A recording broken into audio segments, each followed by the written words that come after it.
औकात 50,000 के बैग की नहीं थी तो उस चवन्नी छाप लियू रुयू ने मुझे तुरंत डंप कर दिया।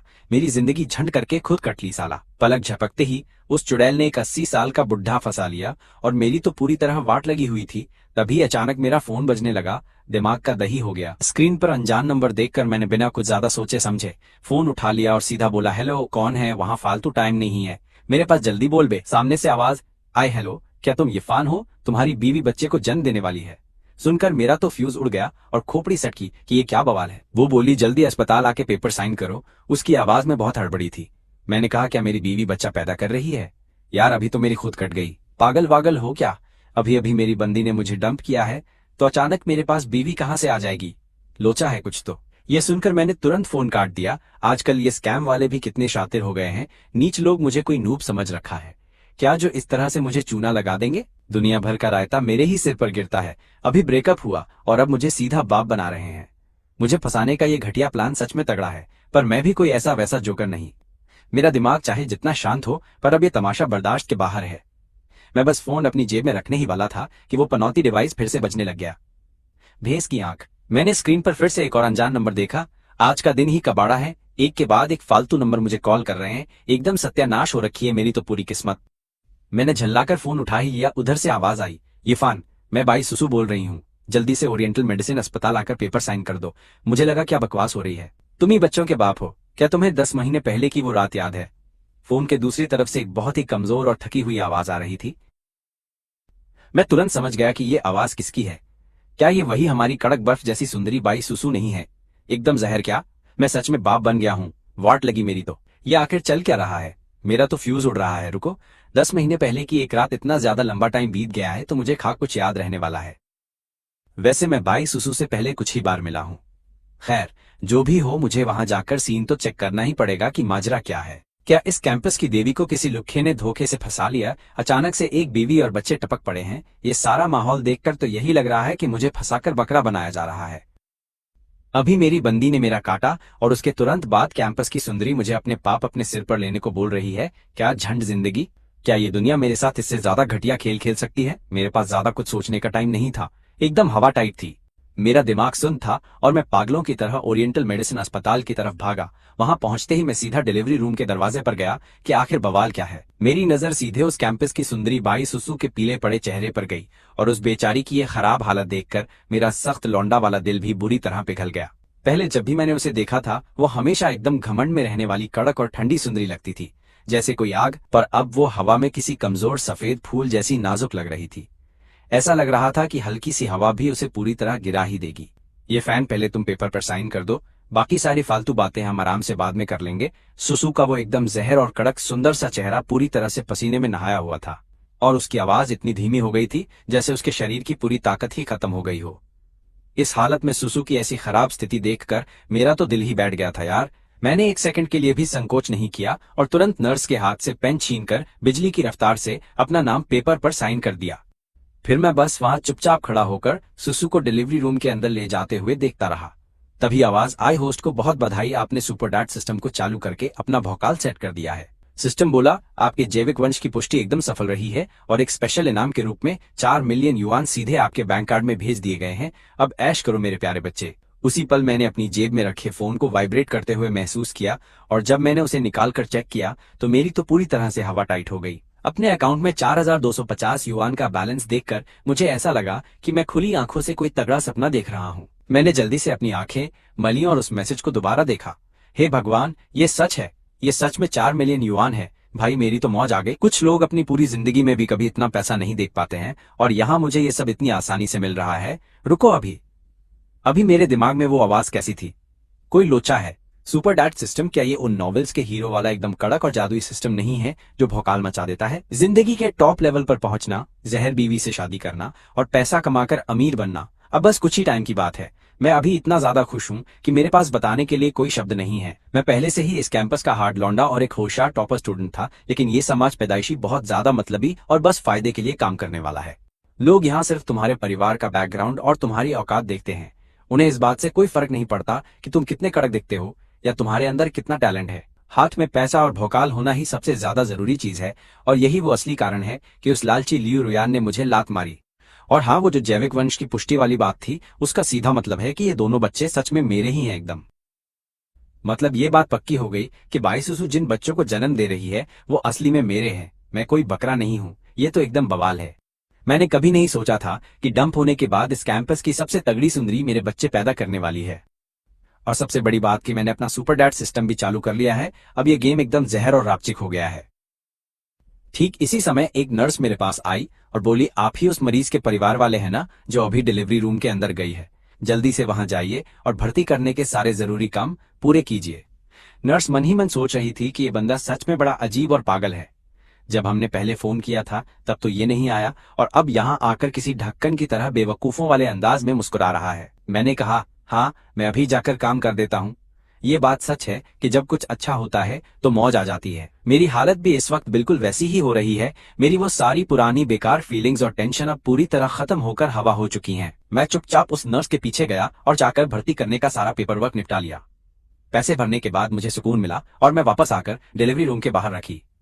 उस बेंच पर शांति से बैठ गया एकदम। आज मेरे साथ जो कुछ भी भसड़ हुई है उसके बारे में सोचकर मुझे ऐसा लग रहा है जैसे सपना। मेरी पूरी 20 साल की जिंदगी में जितने भी बड़े बड़े झटके और सरप्राइज मुझे मिले थे वो सब जैसे बस इसी एक अकेले दिन में आकर इकट्ठे हो गए हैं। भौकाल।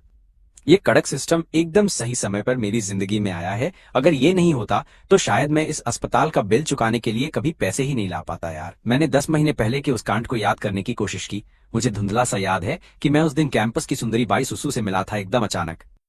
मैं उस वक्त नशे में पूरी तरह टल्ली था और ऐसा लग रहा था कि 2 छपरी उस पर हमला करने वाले हैं। मैं भौकाल में उसकी मदद करने घुसा। उसके बाद वहां जो भी हुआ वो सब मेरे दिमाग से पूरी तरह उड़ चुका है। मुझे बस इतना ही याद है कि मैं एक होटल में जागा था। इसके अलावा बाकी किसी भी चीज के बारे में मुझे रत्ती भर भी याद नहीं है।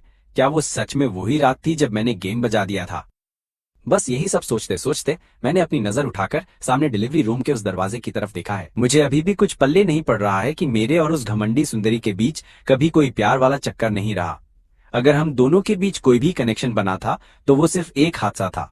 इसके अलावा हम दोनों अभी भी स्टूडेंट हैं और फिर भी उसने मेरे इन बच्चों को जन्म देने का फैसला कर लिया। तभी मैं सोचूं कि ये अफवाह क्यों उड़ रही थी कि बाई सुसु ने खराब तबीयत की वजह से अपनी पढ़ाई बीच में ही छोड़ दी है। तो ये था असली माजरा बाबू। उस वक्त मुझे भी उसके लिए बड़ा दुख हुआ था। आखिर सुसु पूरे स्कूल में कई लड़कों की सपनों की रानी और एकदम देवी है। स्कूल का ऐसा कौन सा लड़का है जो अंदर ही अंदर उस पर लट्टू नहीं है और उसकी बस एक झलक पाने के लिए तरसता नहीं है। और अब वो मेरे बच्चों की माँ बन गई है। ये दुनिया सच में बहुत अजीब और जादुई है। अगर स्कूल के उन नल्ले लड़कों को इस बवाल के बारे में पता चला तो वो पक्का मुझे जमीन के अंदर गाड़ कर मार डालेंगे। अब इसी पल से 2 ऐसे लोग जो असल में बिल्कुल अलग दुनिया के थे वो अपनी किस्मत के लाल धागे से एक दूसरे के साथ हमेशा के लिए बंधने वाले हैं। जो भी है फालतू दिमाग दही करने का कोई फायदा नहीं। जो हो रहा है उसे मजे में होने दो। अचानक बाप बन जाऊंगा ऐसा तो मैंने सपने में भी नहीं सोचा था।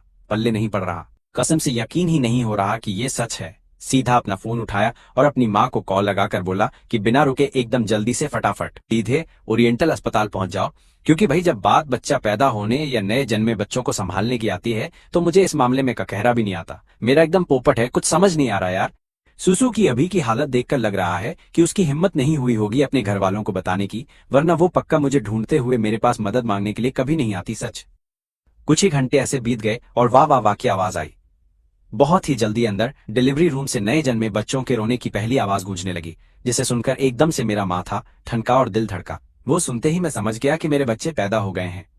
पूरी तरह जज्बातों में बहकर मैं झटके से अपने पैरों पर उछला। मेरे स्मार्ट चेहरे पर वो बेकाबू वाली खुशी साफ दिख रही थी। मेरी आंखें उस कदर छाई हुई खतरनाक खुशी को बिल्कुल भी छिपा नहीं पा रही थी। सच, पहली बार एक बाप बनने की वो फीलिंग सच में एकदम बवाल और जादुई होती है।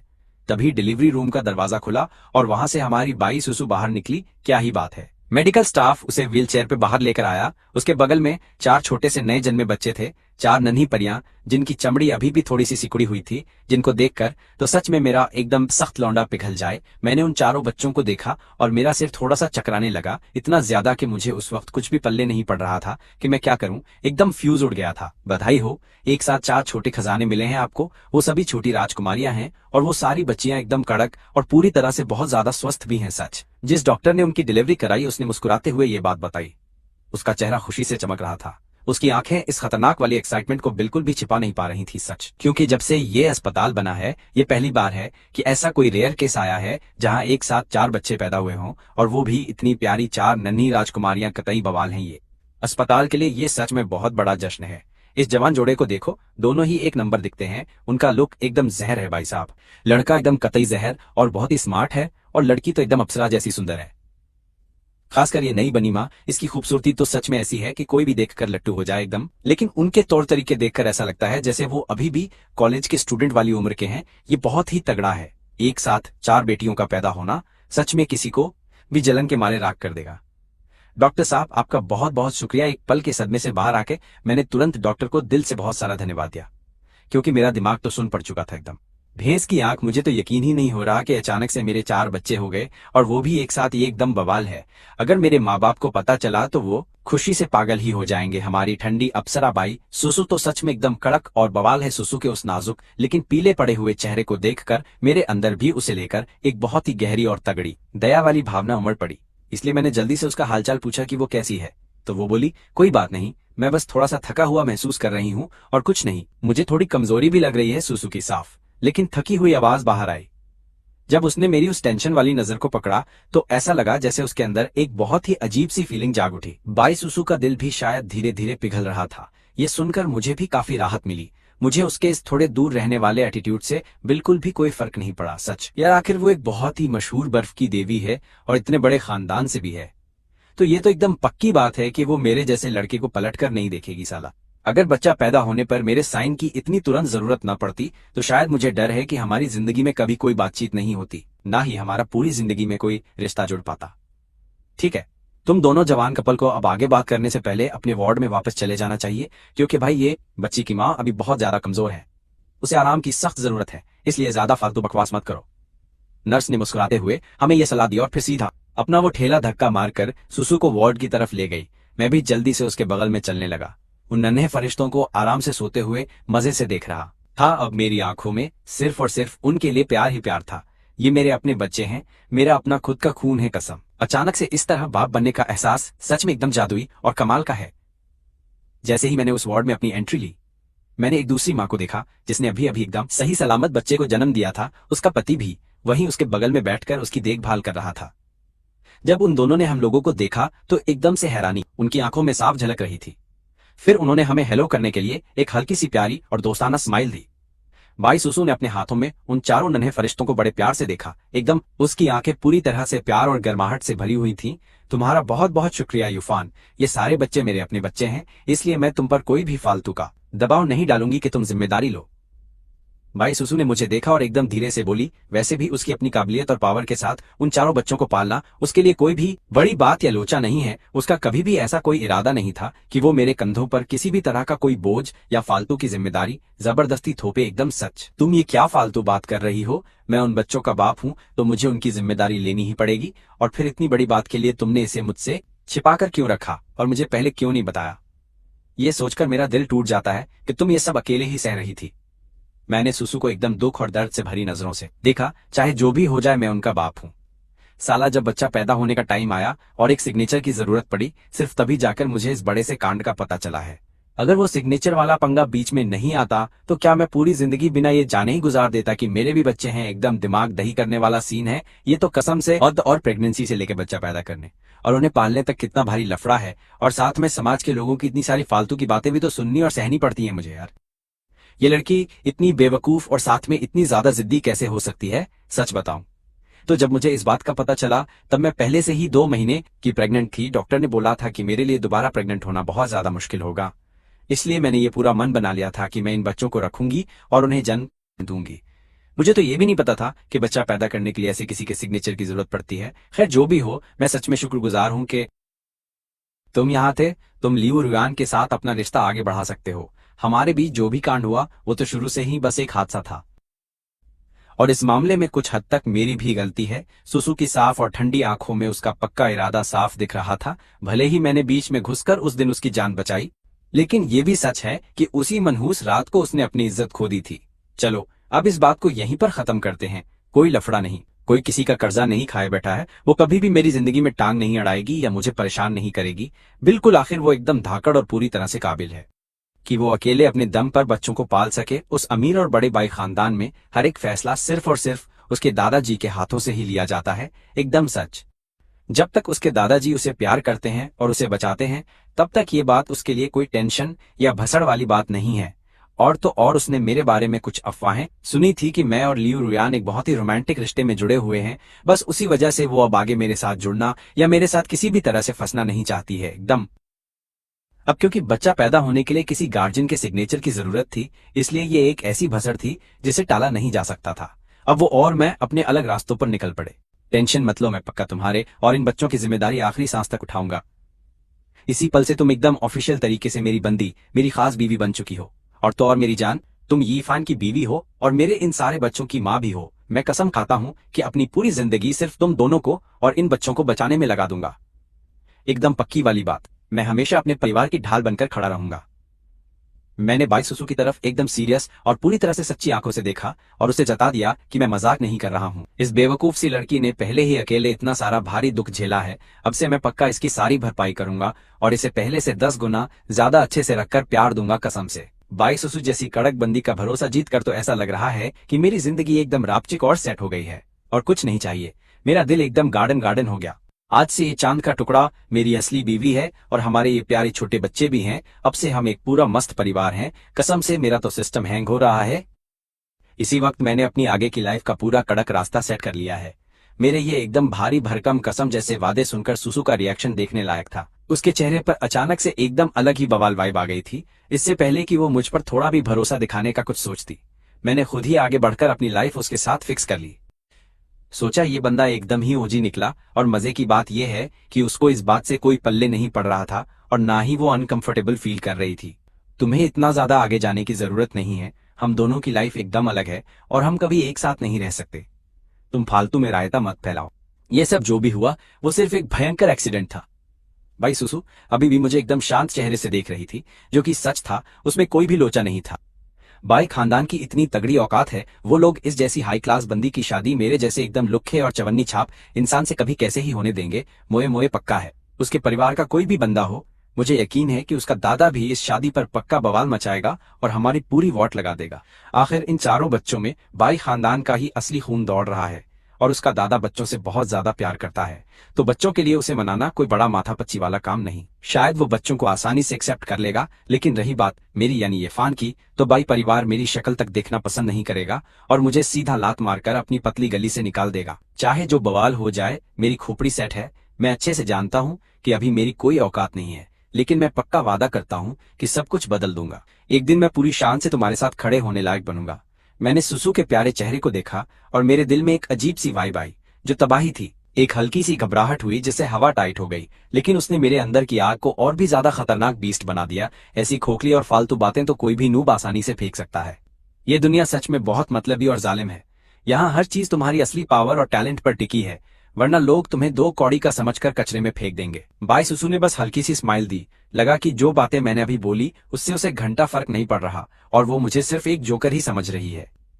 ये देखकर मैंने उससे बहस करने में अपना दिमाग दही नहीं किया, क्योंकि बिना कुछ किए सिर्फ बड़ी बड़ी फेंकना डम लोगों का काम है। अब मेरा फ्यूचर और एक्शन ही सब दिखाएगा। ठीक है, तुम आराम करो और अपनी एनर्जी वापस लाओ। मैं तब तक इन छोटे नन्हे मुन्नों के लिए कुछ जरूरी चीजें खरीद कर लाता हूँ और साथ ही तुम्हारे लिए भी कुछ खाने का जुगाड़ देखता हूँ, ताकि तुम्हें पूरी ताकत मिले और तुम एकदम कड़क हो जाओ। क्या तुम कुछ स्पेशल खाना चाहती हो?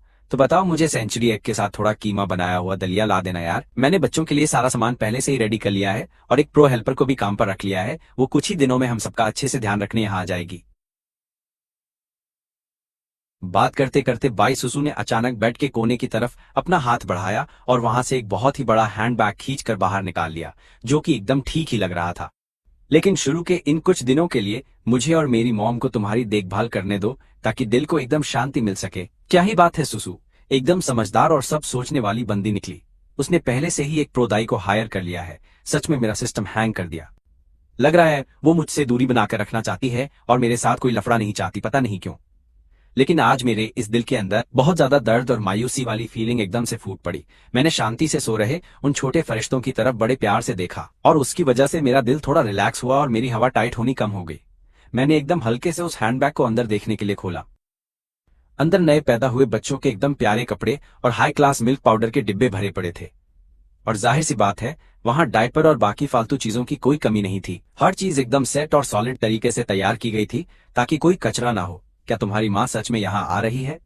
मेरी ये बात सुनकर सुसु का चेहरा एकदम से कंफ्यूज हो गया और उसकी शक्ल पर भारी टेंशन और शर्मिंदगी साफ साफ दिख रही थी, जैसे उसकी बहुत भयंकर तरीके से हवा एकदम टाइट हो गई हो। अब इस भसड़ के बारे में क्या करना चाहिए, तुम चिल मारो। मैं खुद आगे बढ़कर अपनी मॉम को सब कुछ एकदम क्लियर तरीके से समझा दूंगा। लोड मत ले। मैं पक्का वादा करता हूँ कि तुम्हें किसी भी अजीब सिचुएशन में नहीं फंसने दूंगा या कोई फालतू का प्रेशर नहीं लेने दूंगा। मैंने गहरी सांस ली और प्यार से उसे पूरी तसल्ली दी और उसने बिना मन के भी हाँ में सिर हिला दिया। इस भसड़ में कोई और ऑप्शन ना होने की वजह से सुसु को मेरा ये सारा जुगाड़ चुपचाप बिना बोले मानना ही पड़ा। ओह शिट, मैं तो बताना ही भूल गया।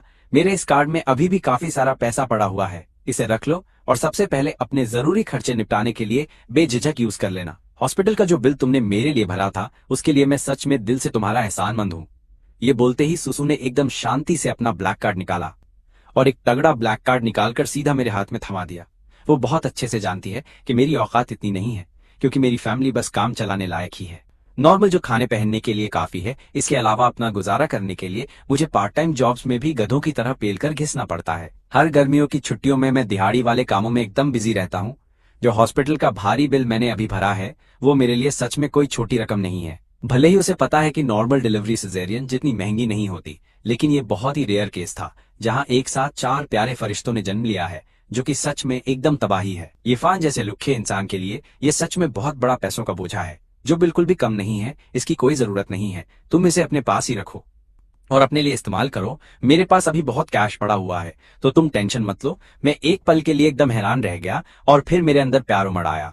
मेरी आंखों में आंसू आ गए। सुसु सच में एक बहुत ही अच्छी और दूसरों के बारे में सोचने वाली बंदी है। शायद लियू रुयान जैसी छपरी से धोखा खाना मेरे लिए एक अच्छा साइन था। असल में मेरे लिए किस्मत खुलने वाला मोमेंट साबित हुआ। क्या पता शायद भगवान ही मुझे उस घटिया और टॉक्सिक रिश्ते से बाहर निकालने में मेरी मदद कर रहे थे, क्योंकि अगर उस टाइम ऐसा तगड़ा रायता ना फैला होता तो मुझे आज इतनी खूबसूरत और कतई जहर बीवी और इतने प्यारे प्यारे बच्चों के साथ अपनी फैमिली बनाने का ऐसा धांसू मौका कैसे ही मिल पाता। उस लालची और नीच लियू रुयान के मुकाबले सुसु सच में लाखों गुना बेहतर और एक नंबर बंदी है। मुझे नहीं पता कि उस टाइम मेरी आंखों पर कैसा पर्दा पड़ा कि मैं ऐसी चुड़ैल के प्यार में एकदम अंधा होकर लट्टू हो गया। जब भी तुम्हें मेरी जरूरत पड़े तो बिना किसी झिझक के बस मुझे एक बार बता देना। भाई सुसु ने एकदम शांत आवाज में इतना बोला और फिर अपना कार्ड वापस रख लिया। वो अच्छे से जानती थी कि मर्दों के लिए उनका गुरूर बहुत मायने रखता है। मैं तुम्हारे लिए बाजार से कीमा और अंडे वाला कड़क दलिया लाता हूँ, तुम्हारे लिए मेरा थोड़ा इंतजार करना। मैं बस अभी गया और अभी वापस आया। मैंने ये बोला और वहां से जाने के लिए पीछे मुड़ गया। मुझे लगा कि अगर बाईसुसु के पास उसका कोई भी ध्यान रखने के लिए मौजूद नहीं होगा तो ये बिल्कुल भी सही बात नहीं रहेगी। मेरे वहां से निकलते ही कोई भी नहीं बचने वाला। किस्मत से मैं काफी ज्यादा शातिर हूँ और मैंने अपनी मम्मी को यहाँ बुला लिया। मैंने दलिया के साथ कुछ और भी चीजें खरीद ली हैं, जैसे अंडे और भूरी चीनी। मैंने ऐसा सुना है कि ये सारी ही चीजें उन औरतों को खाना चाहिए जिनके अभी बच्चे हुए हैं। आधे घंटे से भी कम समय में मैं जल्दी से वापस आ गया। लाओ मैं तुम्हें खिला दूं, तुम अभी काफी कमजोर हो। एकदम हिलना मत। मैंने सीधे बाईसुसु की तरफ देखते हुए बड़ी नरमी से ये बोला, मैं ठीक हूँ, मैं इसे खुद पी लूंगी। अब बाईसुसु को अंदर से थोड़ी शर्म महसूस होने लगी। उसने पहले कभी लड़कों के साथ इतनी नजदीकी नहीं बढ़ाई थी। वो रात तो बस एक हादसा थी, क्योंकि उसका मूड बहुत ज्यादा खराब चल रहा था। उसने थोड़ी शराब पी ली थी और फिर अचानक से वो अजीब सा लफड़ा हो गया। तो मेरे अलावा वो आज तक किसी भी दूसरे लड़के के साथ इतने करीब बिल्कुल भी नहीं रही थी। अब ज्यादा नखरे मत करो, मुझे प्यार से खिलाने दो। मैंने बाईसुसु की एक भी नहीं सुनी और चम्मच में दलिया भरकर उसे ठंडा करने के लिए उस पर बड़े आराम से फूंक मारने लगा था। मुझे इतने ध्यान और प्यार से ये सब करते देखकर बाईसुसु को अजीब तो लग ही रहा था, लेकिन उससे भी कहीं ज्यादा उसे भयंकर शर्म आ रही थी, जिसकी वजह से उसके गोरे गाल एकदम टमाटर की तरह लाल हो चुके थे। ठीक उसी टाइम अचानक से मेरी मम्मी का फोन बजने लग गया। भैंस की आंख, तुम अभी के लिए इसे खुद ही पी लो, मैं जाकर ये फोन उठा लेता हूँ। मेरी मम्मी का कॉल है। बस इतना बोलकर मैं अपना फोन लेकर सीधा कमरे के बाहर निकल गया। मुझे बाहर जाते हुए देखकर बाईसुसु की आंखों में एक अजीब सी उलझन और घबराहट साफ तौर पर दिखाई दे रही थी। सच में अगर इरफान की मम्मी यहाँ अस्पताल में आ गई तो मैं क्या करूंगी? इस हालत में उनके सामने जाना तो बहुत ज्यादा अजीब हो जाएगा यार। शिट, छोड़ो यार, जो होगा देखा जाएगा। जब वो आएंगी तब की तब निपट लूंगी। अभी से ज्यादा दिमाग का दही करने का कोई भी फायदा नहीं है। बिल्कुल। हेलो मम्मी, क्या आप बस पहुंचने ही वाले हो? मैंने फोन उठाते ही सीधा उनसे यही सवाल पूछा। मुझे पक्का लग रहा था कि मम्मी पहुंचने ही वाली होंगी, या फिर हो सकता है वो नीचे ही खड़ी हों कहीं। नहीं यार, मैं तो लंबे जाम में बुरी तरह फंस गई हूँ। मुझे वहां आते आते पक्का रात हो जाएगी। तू आखिर अस्पताल में क्या रायता फैला रहा है नालायक। मेरी मम्मी इतनी ज्यादा टेंशन में थी कि उनके माथे से पसीना टपकने लगा था। जैसे ही उन्होंने मुझे अस्पताल आने के लिए बोलते सुना, उनकी तो डर के मारे पूरी तरह हवा टाइट हो गई थी। लेकिन उनके बेटे की आवाज एकदम नॉर्मल लग रही थी। बस फोन के पीछे से आ रही बच्चों के रोने की हल्की आवाज थोड़ा सा लोचा लग रही थी। इस बात से उनका माथा ठनका कि कहीं उनके बेटे ने किसी लड़की के साथ कोई तगड़ा कांड तो नहीं कर दिया और अब अस्पताल में बैठकर अपने फैसले का इंतजार कर रहा है भैंस की आंख। बस यही सोचकर मेरी मम्मी की खोपड़ी सटक गई और वो टेंशन में आ गई। इस पनौती जाम को भी अभी ही लगना था। क्या यार दिमाग का दही। लेकिन जब वो घर से निकली थीं, तो सारे पैसे और बैंक कार्ड अपने साथ रख लाई थीं। बस उस छपरी लड़के ने कोई बहुत बड़ी भसड़ ना मचा दी हो। भगवान के लिए मुझे बचा लो अब। कोई लोड मत लो, मम्मी थोड़ा लेट हो जाओगी तो भी चलेगा, बस आराम से आना। बाकी सारी भसड़ आपके आने के बाद ही सुलझाएंगे। फोन पर कुछ भी समझ नहीं आने वाला है। ठीक है, मैं अब फोन रख रही हूँ। बस इतना बोलकर मेरी मम्मी ने कॉल काट दिया। उन्हें अंदर ही अंदर ऐसा लग रहा था कि कोई बहुत बड़ा बवाल उनका इंतजार कर रहा है। वो घबराई हुई थी काफी। मैं वापस अपने कमरे में गया। भाई सुसु का घबराया हुआ चेहरा देखकर मुझे एकदम से थोड़ी हंसी आ गई।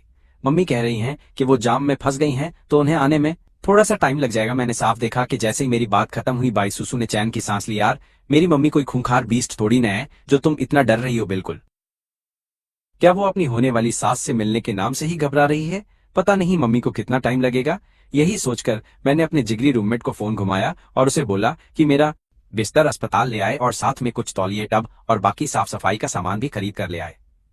फिर ज्यादा देर नहीं हुई और झाओ जियोतियन एकदम भौकाल मचाते हुए जल्दी से वहां आ टपका बिना बताए ही। जब वो उस कमरे में पहुंचा जो मैंने उसे बताया था, तो दरवाजे पर ही उसकी सिट्टी पिट्टी गुम हो गई। आखिर उसने ऐसा क्या बवाल देख लिया था सामने। यार, उसने हमारी कॉलेज की सबसे कड़क और खूबसूरत लड़की बाई सुसु को अस्पताल के बिस्तर पर लेटे हुए देखा, जबकि मैं उसके ठीक बगल में बैठा उसे बड़े ही प्यार से निहारने में पूरी तरह लगा हुआ था। उस वक्त वहां और तो और बिस्तर के बगल में 4 छोटे छोटे इंसानों जैसे जीव लेटे थे। अरे ये तो छोटे बच्चे हैं, है ना? आखिर यहाँ चल क्या रहा है? अचानक से इसके बच्चे कैसे हो गए? वो भी 4 यार, एक साथ 4 बच्चे, एकदम तबाही है। ये तो सच में बहुत बड़ा बवाल है। सब खत्म हो गया। मेरी तो जिंदगी ही झंड हो गई। मेरे दिल की रानी और एकदम परफेक्ट चांद का टुकड़ा मेरी बाईसुसु को इरफान ने ऐसे ही मुझसे छीन लिया और अब तो इन दोनों के बच्चे भी साथ में हो चुके हैं। माय गुडनेस यार, ये खबर तो एकदम सिस्टम हिला देने वाली है। झाओ जियोतियन, तुम यहाँ आ गए। मैंने देखा कि बाईसुसु ने मुझे आंख मारी और जैसे ही मैंने पीछे मुड़कर सीधा देखा तो झाओ जियोतियन दरवाजे पर एकदम मूर्ति की तरह जमा हुआ खड़ा था। साले, मेरा मन कर रहा है कि मैं अभी तेरे मुंह पर एक तगड़ा सा मुक्का जड़ दूं, एकदम खींचकर। तूने अपना दांव कब खेल दिया बे? तू मेरी देवी की जिंदगी इस तरह कैसे बर्बाद कर सकता है? एकदम घटिया इंसान है तू। इतने सालों के हमारे भाईचारे के बाद भी तूने मेरे साथ ऐसा धोखा किया। झाओ जियोतियन ने अपने दांत पीसते हुए मुझे बहुत गुस्से में घूरा। ये तो गजब है, एकदम टॉप लेवल का बवाल काट दिया तूने तो एकदम। उसे इस बात पर बिल्कुल यकीन नहीं हो रहा था कि उसके सामने जो है वो सच है। इस नजारे ने उसका फ्यूज उड़ा दिया। झाओ जियोतियन, शांत हो जा। मुझे तुझे सारी बात आराम से समझाने दे भाई। मैंने झाओ जियोतियन को शांत करने की कोशिश करते हुए कहा, जबकि मुझे उस पर हंसी और गुस्सा दोनों आ रहे थे। मैं जानता था कि झाओ जियोतियन भी हमारी कॉलेज की उस कड़क लड़की को पसंद करता था यार। जब बाईसुसु ने कॉलेज से छुट्टी ली थी, तब इस नल्ले ने मुझे गले लगाकर बहुत ज्यादा आंसू भी बहाए थे, बहुत बुरी तरह से। अब इस बवाल को देखकर उसका हजम न कर पाना एकदम लाजमी सी बात है। जब मुझे भी पहली बार ये पता चला था तो मेरे भी होश उड़ गए थे, एकदम तगड़े वाले शौक के साथ, एकदम ही। आज तुझे मुझे एक सही सा जवाब देना ही पड़ेगा। झाओ जियोतियन ने अपने सपनों की रानी की तरफ देखा। उसका उतरा हुआ चेहरा देखकर तो वो बस रोने ही वाला था। एकदम आंसू आ गए थे उसके। तो वो खुद को ही कोस रहा था कि उसने सही टाइम पर अपना पत्ता नहीं फेंका। असल में ये सब उस रात को हुआ था। मैंने अपनी आवाज धीमी की और उसे सब कुछ बताने लग गया था। आधा घंटा बीत गया। झाओ जियोतियन मुझे घूरे जा रहा था जैसे वो मेरा गला ही दबा देगा। साले, इस आदमी ने अपनी देवी को इतना भयंकर दर्द सहने के लिए अकेला छोड़ दिया था। क्या ही बोलूं अब मैं। कितना बड़ा जानवर है ये भाभी, मेरा मतलब है मिस बाई। अगर ये नीच तुम्हें कभी भी परेशान करे तो बस मुझे बता देना तुरंत। मैं इस लौंडे का अच्छे से गेम बजा दूंगा तुम्हारे लिए। मैं हमेशा तुम्हारी साइड ही रहूंगा। झाओ जियोतियन ने तरस खाते हुए एकदम बेचारे वाले चेहरे के साथ बाईसुसु की तरफ देखा था। फिर बाईसुसु ने बस झाओ जियोतियन की तरफ देखा और धीरे से सिर हिलाकर चुप रही। तू किस मिट्टी का बना है बे दोस्त के नाम पर? तू धब्बा है साले। देख तूने क्या कबाड़ा किया है। तेरा दोस्त होने में भी मुझे शर्म आ रही है। हाँ, याद आया, तूने उस लियू रुयान से ब्रेकअप कर लिया ना पूरे कॉलेज में। यही बात फैल रही है आज। झाओ जियोतियन ने एकदम जोश में आकर ये बात बक दी। फिर अचानक उसे लगा कि उसने कुछ ज्यादा ही बोल दिया है। उसने छुपकर एक नजर बाईसुसु की तरफ देखा था। उस वक्त उसे एकदम शांत देखकर उसने फाइनली एक राहत की सांस ली। शुक्र है भगवान का कि उसने गलती से अपनी देवी का मूड खराब नहीं कर दिया था। एकदम से खुलकर बोले, भाई कोई चक्कर नहीं है, तेरी भाभी का दिल बहुत बड़ा है, वो इन सब बातों का बुरा नहीं मानती है कभी। मैंने देखा कि झाओ जियोतियन डरते हुए बाईसुसु की तरफ देख रहा था तो मैं हंसा और तुरंत बोल पड़ा था उसे शांत करने को। क्यों, सही कहा ना? वैसे भी हमारे बीच कभी कोई सच्चा प्यार या फीलिंग तो थी ही नहीं। हाँ, मेरा मतलब था कि बाईसुसु के दिल में मेरे लिए अभी तक कोई भी फीलिंग्स नहीं आई थी यार। हमारे बीच सब कुछ बस एक गलतफहमी से शुरू हुआ था, लेकिन उसी गलतफहमी ने आज हम दोनों को एक साथ बांध दिया है। यह सुनकर बैसुसु का शरीर हल्का सा कांपा, लेकिन उसने मेरे जैसे ढीठ और बेशर्म इंसान पर ध्यान देने की कोई जरूरत नहीं समझी। उसका इग्नोर मारना भी कतई जहर लग रहा था। कॉलेज में तुम्हारे कांड का तगड़ा बवाल मच चुका है। जब तुम और लियू रुयान आपस में भसड़ कर रहे थे, किसी शाणे ने छुपकर पूरा तमाशा फोन में रिकॉर्ड कर लिया। स्कूल फोरम पर यह वीडियो एकदम आग की तरह फैल रहा है। लालची लड़की से टॉप स्टूडेंट की जंग और पैसे की भूखी चुड़ैल ने गरीब को लात मारी जैसे धांसू टाइटल्स हर जगह छाए हैं। मेरे भाई, मैंने वो वीडियो देखा जिसमें तू लियू रुयान की सरेआम धज्जियां उड़ा रहा था। तू सच में एक नंबर का असली मर्द है। मैंने पहले ही कहा था वो लड़की एकदम दो कौड़ी की है। क्या अब जाकर तेरे दिमाग की बत्ती जली? झाओ जियोटियन मुझे ऐसे देख रहा था जैसे कह रहा हो मैंने पहले ही बोला था। और सच बताऊं तो लियू रुयान का इस बार पूरा गेम बच चुका है। पूरे स्कूल में उसकी इज्जत का कचरा हो गया है। लेकिन मुझे अब इन फालतू बातों से रत्ती भर भी फर्क नहीं पड़ता, क्योंकि मेरे लिए उसका कोई वजूद ही नहीं बचा। आखिर अब मेरे पास एक खूबसूरत बीवी और बच्चे हैं, तो मुझे किस बात का खौफ? उस ब्रेकअप के बाद मुझे लग रहा है कि मैंने सच में अपनी असली जिंदगी जीत ली है। ठीक उसी वक्त मेरे नन्हे बच्चों को अचानक जोर की भूख लग गई। एक बच्चे ने अपना मासूम मुंह बनाया और फिर जोर जोर से फूट कर रोने लगा। और फिर एक के बाद एक सबने रोना शुरू कर दिया। उनका वो एक साथ चिल्लाना सच में दिमाग दही करने वाला था। पक्का उन सबको भूख लगी होगी। मेरे पास अभी दूध नहीं है, इसलिए हमें डिब्बे वाला फॉर्मूला ही देना पड़ेगा। उस बैग में दूध का पाउडर और बच्चों की बोतलें रखी हैं। यफान, जल्दी जाकर बच्चों का दूध तैयार करो। याद रखना, सिर्फ हल्का गुनगुना पानी ही इस्तेमाल करना और 2 चम्मच पाउडर काफी रहेगा। दूध को गलती से भी बहुत ज्यादा गाढ़ा मत बना देना, जिससे बच्चों को कोई भी भारी दिक्कत हो। ये सारा भारी ज्ञान बैसुसु को बच्चों की देखभाल वाले ढेरों वीडियो देखकर मिला था। बच्चा पैदा होने से पहले ही उसने ये सब सीखकर अपना पूरा सिस्टम अच्छे से एकदम सेट कर लिया था। पहली बार मां बनने पर उसे सच में काफी ज्यादा पढ़ाई करनी पड़ी होगी। जियोटियन, जरा मेरी मदद कर। इतना बोलकर हम दोनों दूध की बोतल और फॉर्मूला लेकर वहां से सीधा बाहर की तरफ निकल गए। बैसुसु ने अपने पास लेटे बच्चे को बड़े प्यार से देखा और चुप कराने के लिए उसे धीरे धीरे थपथपाते हुए फुसफुसाकर बोली, मेरे अच्छे बच्चे, अब बिल्कुल मत रोना, जल्दी शांत हो जा। तुम्हारा खाना बस आने ही वाला है। जब मैं और जियोटियन वापस लौटे तो हमें यह खूबसूरत नजारा दिखा। कॉलेज की सबसे एटीट्यूड वाली लड़की का इतना प्यारा रूप देखना सच में एकदम ही ज्यादा कड़क था। उसके पूरे वजूद से एक प्यार करने वाली माँ की एकदम शानदार वाइब आ रही थी। मैं बैसुसु के पास गया, अपनी बोतलें नीचे रखी और उनमें से एक बच्चे को बड़े प्यार से उठा लिया। थोड़ा ध्यान से पकड़ना, कहीं ये दूध बहुत ज्यादा गर्म तो नहीं है? क्या तुमने इसका तापमान अच्छे से चेक किया था? बैसुसु ने मुझसे एक परेशान और एकदम केयरिंग माँ की तरह सीधा सवाल किया। नए पैदा हुए बच्चे बहुत नाजुक होते हैं और वो बहुत आसानी से जल सकते हैं। मैंने चेक कर लिया है। इसे ठंडा करने के लिए मैंने इसे ठंडे पानी में काफी देर तक डुबोया था। इतना बोलकर मैंने बोतल उठाई और अपने हाथ के पीछे एक बूंद डालकर दूध चेक किया। उसका तापमान एकदम कड़क था। इससे बच्चों का मुंह बिल्कुल नहीं जलेगा। ये सुनकर उसने कहा, चलो फिर ये बहुत सही है। बैसुसु को अब जाकर फाइनली तसल्ली मिली। हम तीनों उन 4 बच्चों की देखभाल कर रहे थे, लेकिन अभी भी हम थोड़े अनाड़ी और पूरी तरह कंफ्यूज लग रहे थे। पर जैसे तैसे करके हमने उन सबको भरपेट दूध पिला ही दिया, तभी एक आवाज आई, होस्ट को ये बच्चों को खाना खिलाने वाला टास्क पूरा करने पर बहुत बधाई। आपको इनाम के तौर पर 2 लाख युआन सीधे आपके अकाउंट में ट्रांसफर कर दिए गए हैं। कृपया इसे ध्यान से एक बार चेक कर लें। सिस्टम की ये कड़क आवाज सुनते ही मेरी आंखों में एकदम तगड़ी चमक आ गई। जैसा मैंने सोचा था, ये सुपर डैड वाला सिस्टम सच में एकदम बवाल और कभी ना हारने वाली खतरनाक चीज ही निकली है। जब तक मैं इन छोटे बच्चों की अच्छे से देखभाल करूंगा और इन्हें सही तरीके से पालूंगा, तब तक मुझे ऐसे ही एकदम तगड़े और छप्पर फाड़ वाले इनाम हर बार मिलते ही रहेंगे। इसके बाद मुझे इन्हें पालने के लिए पैसों की रत्ती भर टेंशन नहीं लेनी पड़ेगी। ये बच्चे कितने प्यारे हैं। क्या तुम दोनों ने इनका कोई नाम सोचा है? आखिर ये एक साथ 4 हैं। झाओ जियोटियन ने एक बच्चे को पकड़कर खुशी से कहा। उसने नहीं सोचा था कि उसका जिगरी यार, जो कल तक गेम खेल रहा था, वो अचानक 4 नन्हे फरिश्तों का बाप बन जाएगा, और वो भी कॉलेज की सबसे खूबसूरत लड़की उसकी बीवी बन गई। भाई ने सच में जिंदगी का पूरा सिस्टम हैंग कर दिया है। हमने अभी तक बच्चों का कोई भी नाम नहीं सोचा है। चूंकि यफान इन बच्चों का बाप है, तो ये बात एकदम साफ है कि इन सभी बच्चों के नाम के आगे ये सरनेम ही लगाया जाएगा और कुछ भी नहीं। बैसुसु ने इस बारे में काफी लंबे टाइम से सोचा था। अगर बच्चों ने अपनी माँ का सरनेम रखा तो बड़े होने पर वो पक्का पूछेंगे कि उनका बाप आखिर कौन और कहाँ है, और स्कूल में शायद उन्हें नीचा दिखाया जाएगा या लोग उनके बारे में फालतू बातें बनाकर उनका मजाक उड़ाएंगे। इसलिए उनके नाम के आगे ये सरनेम लगाना ही हर हाल में सबसे ज्यादा सही और कड़क फैसला ही रहेगा। जहां तक उनके नाम की बात है तो हम आराम से सोच समझ कर रखेंगे। आखिर नाम रखना कोई छोटी बात नहीं है, ये पूरी जिंदगी उनके साथ फेविकॉल की तरह चिपका रहने वाला ही होता है। और वैसे भी जब नाम रखने की बात आती है तो इस वक्त मेरे दिमाग में कुछ भी खास आइडिया नहीं आ रहा। मैंने एक हल्की सी झेपने वाली स्माइल देते हुए कहा, ठीक है, फिर अगले कुछ दिनों में आराम से इसके बारे में सोच लेना।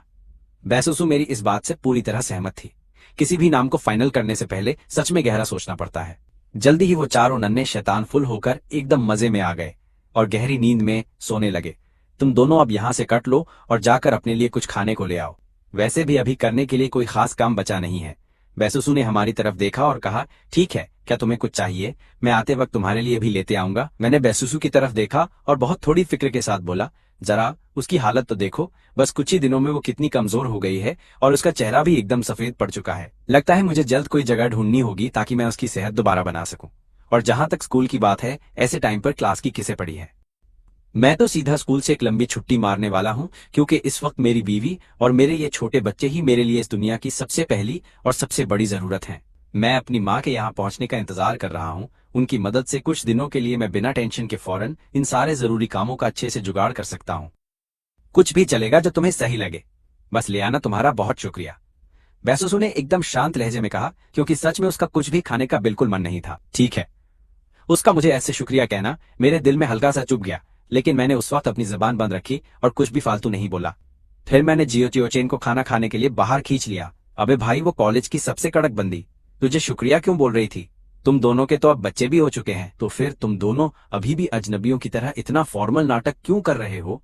इस पर जियोचेन अपनी खुजली रोक नहीं पाया और पूछ ही लिया वो तो ये बात बहुत पहले से पूछना चाहता था, लेकिन माहौल थोड़ा सीरियस देखकर उसने अपनी जबान पर अब तक लगाम लगा रखी थी। तुझे तो सब पता है, वो सब बस गलती से हुआ एक बड़ा कांड था, पर मैं अपनी पूरी जान लगा दूंगा ताकि बैसुसु मुझे अपने दिल से अपना ले।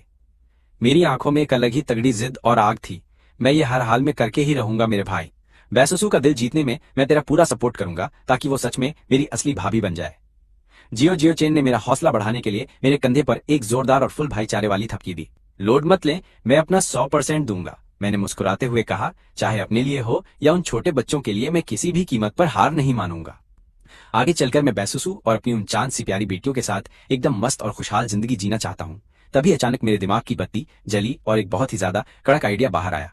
मुझे उनके लिए धांसू नाम मिल गए हैं, बिंग, किंग, यू, और जी। मेरी चारों बेटियों के नाम बड़ी से लेकर सबसे छोटी तक बिल्कुल इसी परफेक्ट लाइन में रखे जाएंगे। ये बिंग, ये किंग, ये यू और ये जिए। ये चारों नाम सुनने में ही इतने ज्यादा कत्ती जहर लग रहे हैं कि बस मजा ही आ गया। अपना खाना खत्म करने के बाद जियोचेन तो वापस अपने स्कूल की तरफ कल्टी मार गया, जबकि मैंने वहां से थोड़ा और बढ़िया वाला खाना पैक करवाया और सीधा अस्पताल की तरफ अपना रास्ता नाप लिया। कमरे में लौटते ही मैंने देखा वो चारों शैतान एकदम मीठी नींद ले रहे थे और बैसुसु भी सो चुकी थी। उसके खूबसूरत चेहरे पर एक अलग ही सुकून था। पहली बार उसे ऐसे सोते हुए देखा था। कसम से कुड़ी सोते हुए एकदम कातिल लग रही थी, जैसे कोई परी आराम फरमा रही हो। ये सख्त लौंडा आज तो पूरा पिघल गया। तुम आ गए। बैसुसु ने बहुत ही प्यार से अपनी नशीली आंखें खोली और मुझे बिस्तर के पास बैठकर खुद को बिना पलक झपकाए लगातार घूरते हुए देखा। मेरी उस आशिकों वाली नजर ने उसे एक पल के लिए पूरा सुन्न कर दिया। हाँ, तुम्हें अब कुछ ना कुछ खा लेना चाहिए। मैं तुम्हारे लिए खाना लाया हूँ और पिग ट्रोटर सूप भी है। मैंने सुना है कि इससे दूध ज्यादा बनता है। मैंने थोड़ी सी शर्मिंदगी के साथ ये बात बोली। भले ही हम दोनों साथ रहे थे, पर वो एक हादसा ही था, इसलिए इस तरह के नाजुक और अजीब मुद्दे पर बात करना सच में थोड़ा बहुत झिझक वाला और अटपटा तो महसूस होता ही था। उसने भी मेरी इन सारी बातों को सुनकर प्यार से कहा, हाँ, बहुत शुक्रिया। बैसुसु का छोटा सा चेहरा अचानक से शर्म से लाल हो गया, लेकिन उसने बहुत जल्दी खुद को एकदम संभाल लिया। बच्चों के लिए माँ का दूध पीना अच्छा है ताकि उनका नन्हा शरीर एकदम मजबूत रह सके और उनकी बीमारियों से लड़ने की ताकत भी बढ़ जाए। इसमें कोई एहसान की बात नहीं है, तुम बस इसे गर्मा गर्म खा लो। मैंने खाने का वो डब्बा खोला और उसे बिस्तर के पास वाली अलमारी पर आराम से रख दिया। फिर मैंने बैसुसु को उठकर बैठने में मदद कर दी। उसे बिस्तर के सिरहाने से टिकाकर आराम से बिठा दिया। इस तरह से उसे अब थोड़ा ज्यादा सुकून मिलेगा। बैसुसु ने मेरी तरफ देखा, जो उसके सामने मौजूद एक बहुत कड़क नौजवान लड़का था जो बिल्कुल उसके सामने था, और उसकी आंखों में एक अजीब सी उलझन साफ झलक रही थी। हमारा रिश्ता भी हर दिन के साथ अब काफी गहरा होता जा रहा था। जाहिर है कि ये सब सिर्फ उन बच्चों का ही कमाल था जिन्होंने हमारी किस्मत को ऐसे जोड़ दिया था। हालांकि मैं उस इंसान से काफी अलग था जिसके बारे में उसने पहले सुना हुआ था। उसने कभी सपने में भी नहीं सोचा था कि मैं इतना समझदार और ख्याल रखने वाला इंसान निकलूंगा। बाई सुसु ने छुपकर मुझे एकदम गहरी नजरों से देखा था और फिर अपना सिर नीचे झुकाकर चुपचाप खाना शुरू कर दिया। मैंने भी अपने पास वाले पालने में सो रहे उन चारों नन्हे फरिश्तों को देखा। उनमें से हर एक बच्चा सच में बहुत ज्यादा प्यारा था। उनके छोटे छोटे से चेहरे और नन्हे नन्हे हाथ और उनका वो छोटा सा शरीर, वो एकदम रुई की तरह मुलायम दिखाई दे रहे थे। कसम से बवाल। तभी अचानक से मेरे फोन की घंटी बज उठी। बाई सुसु ने खाना खाना रोक दिया और मेरी तरफ ऊपर देखने लगी। तभी उसका वो छोटा सा चेहरा थोड़ा सा ज्यादा तनाव में आ गया। क्या ये फान की माँ हो सकती है? समय के हिसाब से तो ये एकदम वही होनी चाहिए थी। वो थोड़ा घबराहट और अजीब सी उलझन महसूस कर रही। उसे समझ नहीं आ रहा था कि उसे अब कैसे बर्ताव करना चाहिए। वो ऐसा क्यों महसूस कर रही थी? ये तो खुद बाई सुसु को भी समझ नहीं आ रहा था। मेरी माँ आ गई है, शायद वो पहुंच चुकी होगी। मैंने अपना फोन चेक किया और थोड़ी सी घबराई हुई बाई सुसु की तरफ मुड़कर बोला, तो फिर तुम्हें अब फोन उठाना चाहिए। बाई सुसु ने ऐसा कहा, अब जो होगा वो तो होकर ही रहेगा, इसलिए इससे बचने का कोई भी रास्ता नहीं है। मैंने फोन उठाया और दूसरी तरफ से अपनी माँ की आवाज सुनी जो कह रही थी कि वो अस्पताल के गेट पर पहुंच गई हैं। मैंने एक बार बाई सुसु की तरफ देखा और फिर तुरंत कमरे से बाहर निकल गया। बाई सुसु मुझे बाहर जाते हुए बस देखती रह गई और फिर वो बहुत गहरी सोच में डूब गई। उसे नहीं पता था कि वो मेरी माँ का सामना कैसे करेगी, लेकिन जब बात यहाँ तक आ गई थी तो वो सिर्फ एक ही कदम आगे बढ़ा सकती थी। जैसे ही मैं बाहर गेट की तरफ पहुंचा तो मैंने अपनी माँ को वहां खड़े देखा। वो बार बार इधर उधर चक्कर काट रही थी। साफ दिख रहा था कि वो बहुत ज्यादा बेचैन थी। माँ, मैंने उन्हें पुकारा और तेजी से उनकी तरफ भागा। मेरे बेटे, मुझे सच सच बता, क्या तूने उस बेचारी लड़की के साथ सच में कोई बड़ा कांड किया? हमें किसी भी लड़की को बिल्कुल भी परेशान नहीं करना चाहिए और ना ही उनके साथ कुछ गलत करना चाहिए। मैंने तुझे बचपन से यही सिखाया है कि लड़कियों को मत सताना, लेकिन अगर तूने कोई रायता फैलाया है तो तुझे उसकी पूरी जिम्मेदारी लेनी होगी। माँ ने मुझे देखा और तुरंत एकदम घबराहट में जल्दी से बोली, इस नालायक लड़के ने तो उन्हें डरा डरा कर सच में मार ही डाला था। वो सच में बहुत डरी हुई थी। यहाँ आते समय उन्होंने अपने दिमाग में पता नहीं क्या क्या बुरा सोच लिया था। अगर मेरे बेटे ने सच में कुछ गलत किया है और अगर वो हर्जाना मांगेंगे तो हम पक्का भरेंगे। माँ, आप ये सब क्या अनछन सोच रही हो भला?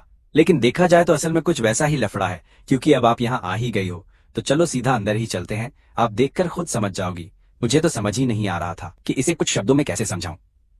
माँ ने बस दरवाजा धक्का देकर खोला और एक बहुत ही खूबसूरत नौजवान लड़की को बिस्तर पर एकदम आराम से बैठे देखा, जिसके पास रखे पालने में 4 छोटे नन्हे बच्चे सो रहे थे। माफ करना, मैं शायद गलत कमरे में आ गई। माँ ने एक बहुत ही अजीब सी मुस्कान दी और फिर तुरंत पीछे की तरफ हटकर निकली। वो गलत कमरे में घुसने की वजह से अपनी इस बेवकूफी पर खुद को ही कोसने लगी। मैं कुछ समझ पाता उससे पहले ही मैंने अपनी माँ को वापस बाहर जाते हुए देख लिया था। माँ, आप बाहर क्यों आ रही हो बेटा? हम शायद किसी गलत कमरे में आ गए हैं। माँ ने मुझे बहुत ही बेबसी भरी नजरों से देखा। मेरा बेटा तो एक छोटा सा काम भी नहीं ढंग से कर सकता, मुझे अस्पताल के गलत कमरे में लेके आ गया इस ढक्कन की वजह से। तो एक दिन सच में उनका पूरा दिमाग दही हो ही जाएगा भाई। वहां अंदर साफ तौर पर 2 माँ मौजूद थी, खासकर वो बहुत खूबसूरत लड़की। एक साथ 4 बच्चों को जन्म देना, ये बात सच में बहुत ही ज्यादा कड़क और धांसू है। फिर अपने खुद के नल्ले बेटे को देखा जिसका कोई भविष्य ही नहीं है, कोई काम ढंग से नहीं कर सकता, सिर्फ मुफ्त की रोटियां तोड़ता है। वैसे भी जिस औरत ने अभी बच्चा पैदा किया उसे पूरे आराम की जरूरत होती है, उसे बिल्कुल परेशान नहीं करना चाहिए। इसके अलावा अगर वो बच्चे डर गए और रोने लगे तो बिना बात का बहुत बड़ा रायता फैल जाएगा वहां पर। किसी को भी पता होना चाहिए कि एक नई माँ के लिए बच्चे को सुलाना कितना मुश्किल काम होता है। मेरी माँ ने तो पहले ही इस स्यापे को गहराई से झेला था। माँ, ऐसी बात नहीं है। मैं अभी भी थोड़ा सुन सा था और बाहर खड़े होकर कमरे का नंबर चेक कर रहा था। ये गलत कमरा नहीं है मेरी माँ। माँ, ये कमरा बिल्कुल सही है, ये गलत नहीं है। चलो अंदर चलते हैं। मैंने कमरे में घुसने के इरादे से अपनी माँ को खींचा। हम गलत जगह पर हैं, वहां अंदर तो 2 माँ मौजूद हैं भाई। ये नालायक बच्चा अपनी माँ की बात पर विश्वास क्यों नहीं कर रहा है? पहली बार उन्होंने जाना कि उनके बेटे में इतनी ज्यादा ताकत है कि वो मेरे खिंचाव को रोक ही नहीं पाई थी। सुसु, मैं वापस आ गया, ये मेरी माँ है। मैंने अपनी माँ का हाथ आराम से छोड़ते हुए ये बात बोली और फिर सीधा चलते हुए मैं बिस्तर के एकदम पास की तरफ चला गया। मैंने उन नन्हे बच्चों की तरफ देखा जो एकदम सुकून से सो रहे थे। मेरे बेटे, मुझे एकदम साफ साफ बता, क्या आखिर यहाँ पर ये सब क्या लफड़ा चल रहा है? मेरे भाई बता। मेरी माँ के चेहरे पर हैरानी और भारी उलझन साफ दिखाई दे रही थी। आखिर ये सब क्या बवाल है? क्या कोई उन्हें ये सब अच्छे से समझा सकता है? उन्होंने तो अपने दिमाग में पहले से ही ऊटपटांग बातें सोचना भी शुरू कर दिया था, जो कि सच में काफी ज्यादा डरावना था। नमस्ते आंटी, मेरा नाम बाई सुसु है और मैं यहाँ आराम कर रही हूँ जी। बाई सुसु के चेहरे के हाव भाव उस समय थोड़े से तनाव में लग रहे थे। उसके सामने खड़ी वो औरत यानी मेरी माँ उस समय करीब 40 साल की उम्र की थी। मेरी माँ ने अपनी सेहत को काफी अच्छा रखा था, इसलिए वो जवान दिखती थी। नमस्ते, मैं यिफान की माँ हूँ। माँ ने सिर हिलाया और बिस्तर तक गई, पर कुछ भी फालतू बोलने की उनकी हिम्मत नहीं हुई। उसकी हवा इतनी टाइट थी कि खुद की सुहागरात पर भी कोई इतना ना घबराए। हाँ, यिफान ने पहले भी तेरा नाम लिया था मेरी जान। बाई सुसु ने शरीफों की तरह सिर हिलाया, पर एकदम चुप हो गई कि आगे क्या बोले। अब वो सोच रही थी, ये लुखा मेरे बारे में क्या ही कड़क बात बोलेगा, दिमाग दही। पक्का इस फट्टू ने मेरी बेइज्जती ही मारी होगी। तभी माँ ने अपने नालायक बेटे को घूर कर देखा, क्योंकि उन्हें इस चवन्नी छाप की पूरी औकात अच्छे से पता थी। मैंने एकदम लाचार होकर बोला, माँ क्या मेरी थोड़ी सी भी इज्जत नहीं रख सकती तुम? फिर माँ ने पूछा, सुसु इन 4 बच्चों का असली बाप आखिर कहाँ गायब है? एक साथ 4 बच्चों को अकेले पालना पसीने छुड़ा देता है, पर सच में ये कतई ऊपर वाले का आशीर्वाद है। वैसे ये बता कि ये सब लड़के हैं या लड़कियां? माँ उन चारों नन्हे चांद के टुकड़ों को एकदम प्यार भरी नजरों से देखते हुए बोली कि हे भगवान, मुझे तो सच में नहीं पता कि मैं अपने असली पोते पोतियों को कब अपनी गोद में खिलाऊंगी। मेरा ये नल्ला बेटा एकदम ढक्कन है, जिसने आज तक अपनी बंदी के बारे में कुछ नहीं बताया, तो पोता या पोती देने की बात तो बहुत दूर की है। शायद मुझे इन सब के लिए तब तक तरसना पड़ेगा जब तक मैं चलने लायक ना रहूं। मेरी माँ को लगा कि ये कतई जहर लड़की बस मेरी एक दोस्त है या कॉलेज की क्लासमेट है जो सिर्फ अपनी फिक्र जताने और हाल चाल लेने आई है। इसीलिए उन्होंने इस बवाल सीन के बारे में बहुत ज्यादा दिमाग की नस नहीं फाड़ी। एकदम चिल, एक साथ 4 और वो भी सब लड़कियां। मैंने खुशी से चमकती आंखों के साथ मुस्कुराकर बोला, अपनी माँ की आंखों में जो भयंकर वाला प्यार था वो मैंने साफ देख लिया था। मैंने सब देख लिया। सच में ये तो ऊपर वाले का बहुत बड़ा भौकाल आशीर्वाद है, क्योंकि बेटियां ही माँ के दिल का सबसे अनमोल चांद का टुकड़ा होती हैं। अब मुझे इस नल्ले को बोलना पड़ेगा कि थोड़ा और दम लगाए और हार्ड काम करे, ताकि उसके बाप और मुझे भी जल्द ही अपने पोते पोतियों को गोद में खिलाने का मौका मिले। ये तो एकदम कड़क बात होगी। मैंने मुस्कुराकर कहा, हाँ माँ, हम सब पर ऊपर वाले की मेहरबानी है। मैं भी बहुत लकी हूँ, और मेरी प्यारी माँ का भी नसीब चमक गया है एकदम। ये सुनकर माँ का फ्यूज उड़ गया। उन्हें मेरा मतलब कुछ पल्ले नहीं पड़ा, पर फिर भी उन्होंने ज्यादा पूछताछ करके कोई नया रायता बिल्कुल नहीं फैलाया। बढ़िया। अरे तो इनका असली बाप आखिर कहाँ कट लिया है? वो अभी तक वापस क्यों नहीं आया? माँ ने ज्यादा खोपड़ी नहीं लगाई और बिना घुमाए फिराए सीधा सीधा असली मुद्दे का सवाल दाग दिया। उस सवाल का बम फटते ही मैंने और बाई सुसु ने एक दूसरे को देखा। दोनों की आंखों में एकदम भयंकर वाली अजीब सी वाट लगी हुई झिझक थी। वहां का पूरा माहौल अचानक से एकदम सस्पेंस वाला और अजीब हो गया। हम दोनों की हवा टाइट देखकर माँ का दिमाग दही होने लगा और वो फालतू की कहानी पकाने लग गई थी। आसपास कोई भी बड़ा बुजुर्ग नहीं था, तो माँ को लगा कि इस कतई जहर दिखने वाली लड़की की किस्मत ही झंड है। ये मोए मोए वाली बात सोचकर उन्हें इस प्यारी सी बंदी पर तरस आने लगा था। उन्होंने ऐसी बहुत सी बकवास कहानियां सुन रखी थी, जहां कॉलेज के बच्चों को पैदा होने के बाद लड़कों ने सीधा हॉस्पिटल में ही कचरे की तरह छोड़ दिया हो, या फिर वो फट्टू आदमी बिना बताए ही पतली गली से कल्टी मार गया हो। तब मैंने कहा, माँ असल में ये सारे बच्चे तुम्हारे ही सगे पोते पोतियां हैं। बाई सुसु मेरी बंदी है और मैं ही इन सब बच्चों का असली बाप हूँ। मैंने बाई सुसु की तरफ देखा और भौकाल के साथ उसका हाथ अपने हाथों में थाम लिया। फिर मैंने सीधे अपनी माँ की आंखों में देखकर बिना डरे पूरा सच उगल दिया कि ये बच्चे तो अब इस दुनिया में अपना सिस्टम फाड़ चुके हैं। अब कोई चांस ही नहीं है कि ये मेरी बंदी ना बने, और सिर्फ बंदी ही क्यों, आगे चलकर ये मेरी परमानेंट वाली घरवाली भी पक्का बनने वाली है। ये सुनते ही माँ का तो सिस्टम हैंग हो गया। उन्हें लगा कि कहीं उनके कान खराब तो नहीं हो गए। बोली, ये तूने क्या बक दिया? क्या सच में ये सब तेरे ही बच्चे हैं और तू इतनी जल्दी इनका बाप भी बन गया है? माँ ने एकदम भयंकर शौक में मुझे देखा। उन्हें यकीन ही नहीं हो रहा था। क्या लोचा है? उन्हें लग रहा था कि शायद वो दिन में सपने देख रही हैं। उनके तो एकदम तोते उड़ गए थे और समझ नहीं आ रहा था कि इस भयंकर झटके को कैसे एक्सप्रेस करें। दिमाग सुन माँ, ये एकदम 100% सच बात है। बाई सुसु ने जिन बच्चों को पैदा किया है वो मेरे ही खून है। ये आज ही हुए हैं। मैंने तुम्हें यहाँ सिर्फ बुलाया था ताकि तुम थोड़ी मदद कर सको। इनकी कुछ दिन देखभाल करो जब तक कोई प्रोफेशनल आया नहीं आ जाती। बेटा, तू मुझसे कोई झूठ तो नहीं बोल रहा है ना? क्या ये सच बात है? क्या सच में ये सब बकवास नहीं है? माँ को अभी भी इस बात पर रत्ती भर भी भरोसा नहीं हो रहा था कि मेरा बेटा इतनी जल्दी बाप कैसे बन सकता है। भाई साहब, पहले तो इस नल्ले की कोई बंदी तक नहीं थी, और अब अचानक से 4 बच्चों का बाप। मैं कोई झूठ नहीं बोल रहा, कसम से ये एकदम सच है। अगर तुम्हें मेरी बात पर यकीन नहीं है तो खुद सुसु से पूछ लो। मैंने मुड़कर बाई सुसु की तरफ देखा। मुझे पहले से ही पता था कि ये रायता तो पक्का फैलेगा। हाँ आंटी जी, यिफान एकदम सही बोल रहा है। हालांकि ये सब थोड़ा लोचे वाला सीन है, लेकिन ये चारों बच्चे 100% यिफान के ही खून है। बाई सुसु ने मेरी माँ को देखा और पूरे कॉन्फिडेंस के साथ कहा। वो देखकर माँ का दिल पिघल गया और उन्होंने सोचा कि ये बंदी तो कतई हीरा है, एकदम कड़क। मैंने तो सपने में भी नहीं सोचा था कि तू मेरे लड़के की बंदी होगी और एक साथ 4 बच्चे पैदा करेगी। मेरी जान, मुझे तेरी बात पर यकीन है। मुझे सच में उम्मीद नहीं थी कि मुझे इतनी जल्दी अपने पोते पोतियां खिलाने को मिल जाएंगे। ये तो बवाल चीज है। माँ के चेहरे पर तुरंत एक तगड़ी वाली स्माइल आ गई थी। जब सब कुछ 100% कंफर्म हो गया तो मेरी माँ की खुशी का कोई ठिकाना नहीं था। मतलब तूने उसे हॉस्पिटल सिर्फ इसलिए बुलाया था ताकि वो अपने बच्चों को गोद ले और ऑफिशियल दादी बन सके ना। माँ ने उन छोटे छोटे बच्चों को देखा और उनका चेहरा एक प्यारी सी स्माइल से चमक उठा। उन्हें यकीन ही नहीं हो रहा था कि उनका नल्ला लड़का सच में इतना बड़ा हो गया है आज। और अचानक से एक ही झटके में उसके पास बीवी और बच्चे दोनों आ गए, वो भी एक साथ 4 छोटी छोटी एकदम क्यूट सी राजकुमारियां। मजा आ गया। अगर यीफान के बाप को इस बात की भनक लग गई तो वो तो पक्का खुशी से पागल ही हो जाएगा। मेरा मन कर रहा है कि अभी जाकर उसे सब बता दूं, लेकिन मेरी माँ रुक गई। उन्होंने खुद को कंट्रोल कर लिया। भाड़ में जाए वो बुड्ढा जो अपने बेटे को देखते ही हमेशा अपना मुंह सड़ा लेता है। अभी के लिए उसे ये सब बताने का आइडिया ड्रॉप करते हैं। उस सड़े हुए बुढ़े की देखभाल करने से तो लाख गुना बेहतर है कि मैं अपनी चांद सी बहू और इन प्यारे प्यारे पोते पोतियों की देखभाल में अपना पूरा टाइम सेट कर दूं। मैंने तो कभी सोचा भी नहीं था कि मेरी होने वाली बहू इतनी तबाही होगी जो एक साथ 4 बच्चे पैदा कर देगी। अब देखती हूँ कि वो पैसे वाली औरतें मेरा मजाक कैसे उड़ाएंगी। अब किसी की हिम्मत नहीं होगी मुझे ताना मारने की। अपनी माँ को इतना ज्यादा खुश देखकर मेरे दिल को भी एकदम कड़क वाली शांति और तसल्ली मिल गई थी। System set. मुझे लगा था कि सच जानकर वो एकदम शौक से उछल पड़ेंगी, और जैसे जैसे माँ उन बच्चों पर अपना प्यार लुटा रही थी उसे देखकर बाई सुसु भी धीरे धीरे एकदम रिलैक्स हो गई थी। सास और बहू का रिश्ता हमेशा से ही थोड़ा पंगे वाला और नाजुक होता है, लेकिन मेरी माँ ने उसे इतना तगड़ा अपनापन दिया कि सुसु को लगा जैसे वो एकदम अपने ही घर में सेफ बैठी है। फिर मैं एक नर्स को पकड़ने गया ताकि अपने लिए एक मस्त सा प्राइवेट रूम बुक कर सकूं। आखिर अब हमारी फैमिली काफी बड़ी हो गई थी और दूसरों के साथ रहना थोड़ा लफड़े वाला काम हो जाता। सच बेकार में दूसरों को डिस्टर्ब करना सही नहीं है, और वैसे भी बिना किसी फालतू भीड़ के हम लोग एकदम बिंदास और खुलकर अपनी बातचीत भी कर सकते हैं बिना किसी डर या झिझक के। मेरी बच्ची, अगर ये नालायक इरफान कभी भी तेरे साथ बुरा बर्ताव करे तो बस मुझे बता देना, मैं इसकी अच्छे से खाट खड़ी कर दूंगी, पक्का सच। और फिर ये अपनी औकात में रहकर एकदम सीधा चलेगा।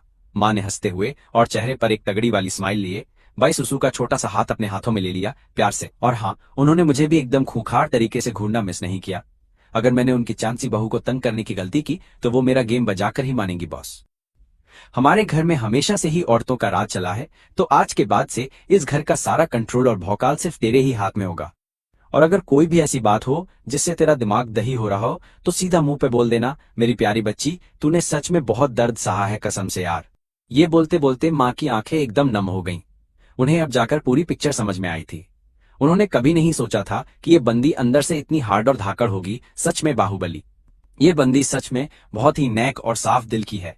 अगर डिलीवरी के वक्त उस जरूरी साइन का लफड़ा ना पड़ता तो शायद ये पूरा बवाल और सच कभी बाहर ही ना आता। सही में बस यही सब सोचकर माँ ने एक बार फिर से उन चारों नन्हे क्यूट बच्चों की तरफ देखा और फिर बाई सुसु की तरफ अपनी एकदम प्यार और तरस से भरी हुई नम आंखों से देखने लगी।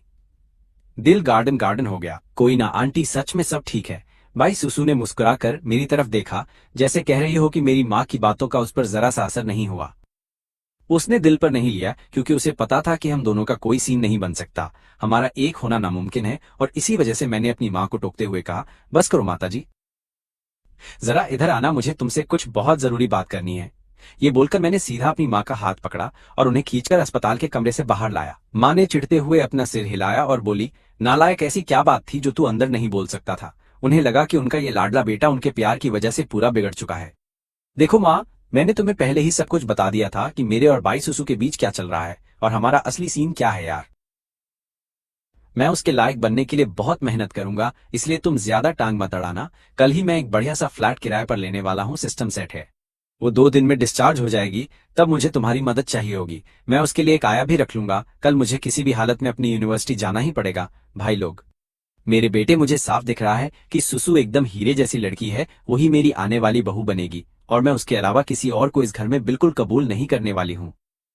तुझे अपनी पूरी जान लगा देनी है ताकि बाई सुसु खुद अपनी मर्जी और सच्चे दिल से तेरे साथ रहने के लिए मान जाए। बेटा, भले ही हमारा परिवार अमीर नहीं है, पर मेरे दिल में मेरा बेटा एकदम टॉप पर है। और हाँ, तूने अपनी पढ़ाई और स्कूल के बारे में क्या सोचा है?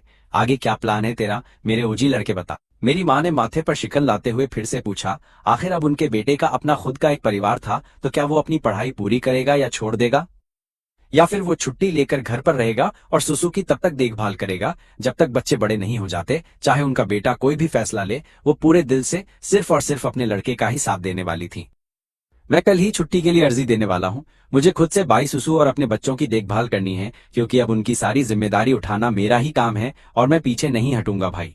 सुसु ने पहले ही बहुत कुछ झेला है, इसलिए मुझे उसे और भी ज्यादा प्यार और सम्मान देना होगा। ये बोलते हुए मेरी हवा टाइट थी कि कहीं मेरी बात सुनकर माँ मुझसे नाराज ना हो जाए या कोई बड़ा बवाल कर दे। आखिरकार इस यूनिवर्सिटी में एडमिशन लेना कोई बच्चों का खेल नहीं था। मेरे माता पिता ने इसमें अपना खून पसीना एक कर दिया था, लेकिन मेरी माँ ने आराम से कहा, ठीक है, मैं तेरे फैसले के साथ हूँ। अभी के लिए मैं तेरे पिता से ये राज छिपाने में तेरी मदद करूंगी, पर पता नहीं ये कब तक छिपेगा। ये बोलकर माँ ने एक गहरी सांस ली। घर पर बैठा बूढ़ा आदमी वैसे भी बहुत जिद्दी था। अगर उसे इस बारे में पता चला तो पक्का परिवार में एक बहुत तगड़ा लफड़ा और भारी भसड़ मच जाने वाली थी। हाँ, तुम्हारा बहुत शुक्रिया माँ, मुझे बिल्कुल भी उम्मीद नहीं थी कि तुम मेरी बात को इतनी आसानी से समझ लोगी। आखिरकार मैंने सुकून की एक बहुत गहरी सांस ली। हमें बस कुछ वक्त के लिए पिताजी से ये बात छिपानी होगी और एकदम सही मौके का इंतजार करके उन्हें धीरे धीरे सब समझाना होगा यार। अरे पगले, मैं तेरी माँ हूँ, मुझे शुक्रिया कहने की कोई जरूरत नहीं है। मेरे पास अभी भी एक बैंक कार्ड रखा है, इसमें लगभग 4 या 5 लाख युआन पड़े हैं, तो इसे अपने आगे के खर्चे के लिए रख ले बेटा। आखिरकार अब तू अकेला नहीं है, तुझे अपने परिवार का भी ध्यान रखना है। मैंने अपने सामने रखे उस बैंक कार्ड को देखा और अचानक जज्बातों के कारण मेरी आंखें पूरी तरह से नम हो गई थी यार। ये मेरी माँ की सालों की कड़ी मेहनत और उनके पूरे जीवन की कमाई थी। मैं इसे किसी भी कीमत पर नहीं ले सकता था भाई। इसके अलावा सिस्टम की मदद से मेरे अपने खाते में अभी भी 40 लाख युआन से ज्यादा पड़े हुए हैं। मैंने कहा, माँ, मेरे पास असल में बहुत सारा पैसा है यार। मैंने एक बार कुछ लोगों के साथ छोटे बिजनेस में पैसा लगाया था और उसमें अब मुनाफा भी आने लगा है। कृपया ये पैसा आप अपने पास ही रख लो ताकि तुम्हारे काम आए, ताकि बाद में तुम्हारी अपनी जरूरतों के लिए ये तुम्हारे पास रहे। मैंने बैंक कार्ड वापस उनकी तरफ खिसका दिया।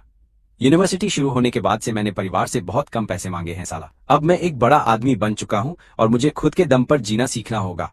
मैं अक्सर पैसे कमाने के लिए कुछ पार्ट टाइम काम भी कर लेता हूँ मेरे भाई। मैंने अपनी खुद की फीस भी भरी है। ये सब इसलिए है क्योंकि मैं देखता हूँ तुमने कितनी मेहनत की है। तुमने अपनी पूरी जिंदगी मेरे लिए घिस घिस कर बिता दी है यार। अब जब मैं बड़ा हो गया हूं तो मैं तुम पर और बोझ नहीं डालना चाहता। ठीक है, फिर अभी के लिए मैं ये पैसा तेरे लिए बचा कर रखती हूँ। अगर तुझे कभी भी इसकी जरूरत पड़े तो मुझे बता देना। माँ ने हाँ में सिर हिलाया और फिर ध्यान से कार्ड अपने बैग में रख लिया। भिड़ू, उनका बेटा अब सच में बड़ा हो गया था। वो अब अपने खुद के जरूरी फैसले लेने के काबिल बन चुका था और ये बात साफ तौर पर उनके लिए एक बहुत ही सुकून और तसल्ली देने वाली चीज थी। माँ ने अपने बेटे को बहुत ज्यादा गर्व से देखा और उन्हें पूरी शांति और खुशी महसूस हो रही थी।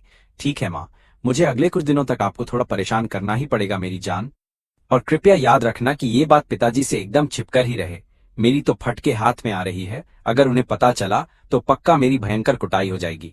सच कहूं तो मैं हमेशा से अपने बाप के खौफ और डर में ही जिया हूं। मुझे आज भी अच्छे से याद है, जब मैं छोटा था मैं छुपकर नदी पर खेलने गया और अंधेरा होने के बहुत देर बाद तक मेरी घर में अपनी शक्ल दिखाने की हिम्मत नहीं हुई थी।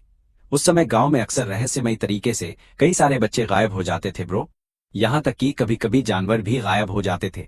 गांव वालों में ये अफवाह फैल गई थी कि इंसान बेचने वाले पास ही छिपे हैं, इसलिए बड़ों ने बच्चों को अपनी नजरों से दूर खेलने से एकदम सख्त मना किया ताकि वो लोग उनकी नजरों के सामने रहें।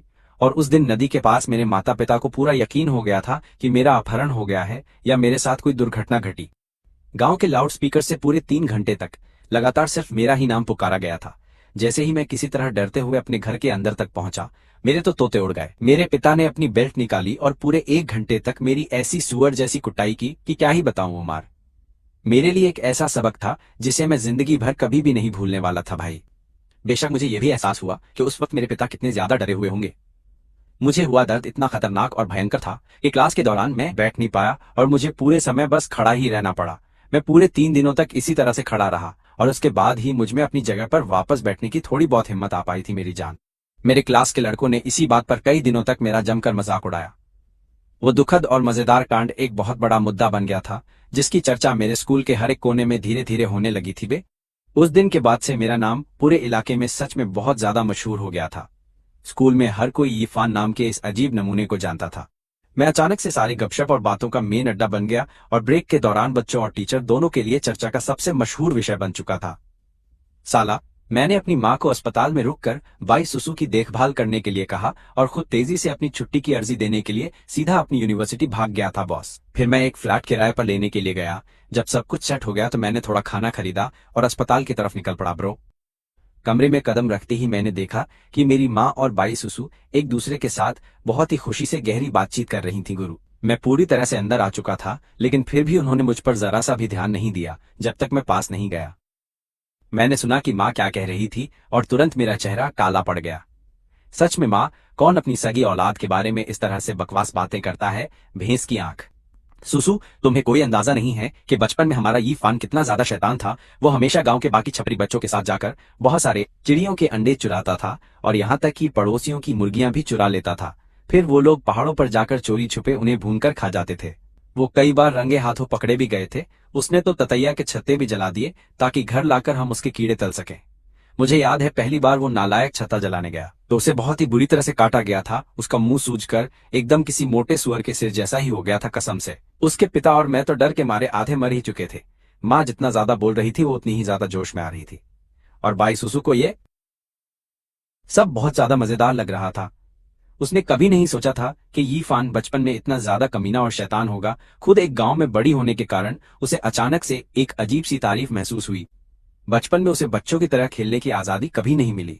उसके माँ बाप ने उसे मशीन बनाकर रख दिया जिसमें सिर्फ डांस क्लास, पियानो प्रैक्टिस और दुनिया भर का किताबी ज्ञान ठूंस दिया गया था। अपने उस सूखे और बोरिंग बचपन को याद करके उसे हमेशा एक अजीब घुटन और गहरा खालीपन महसूस होता था।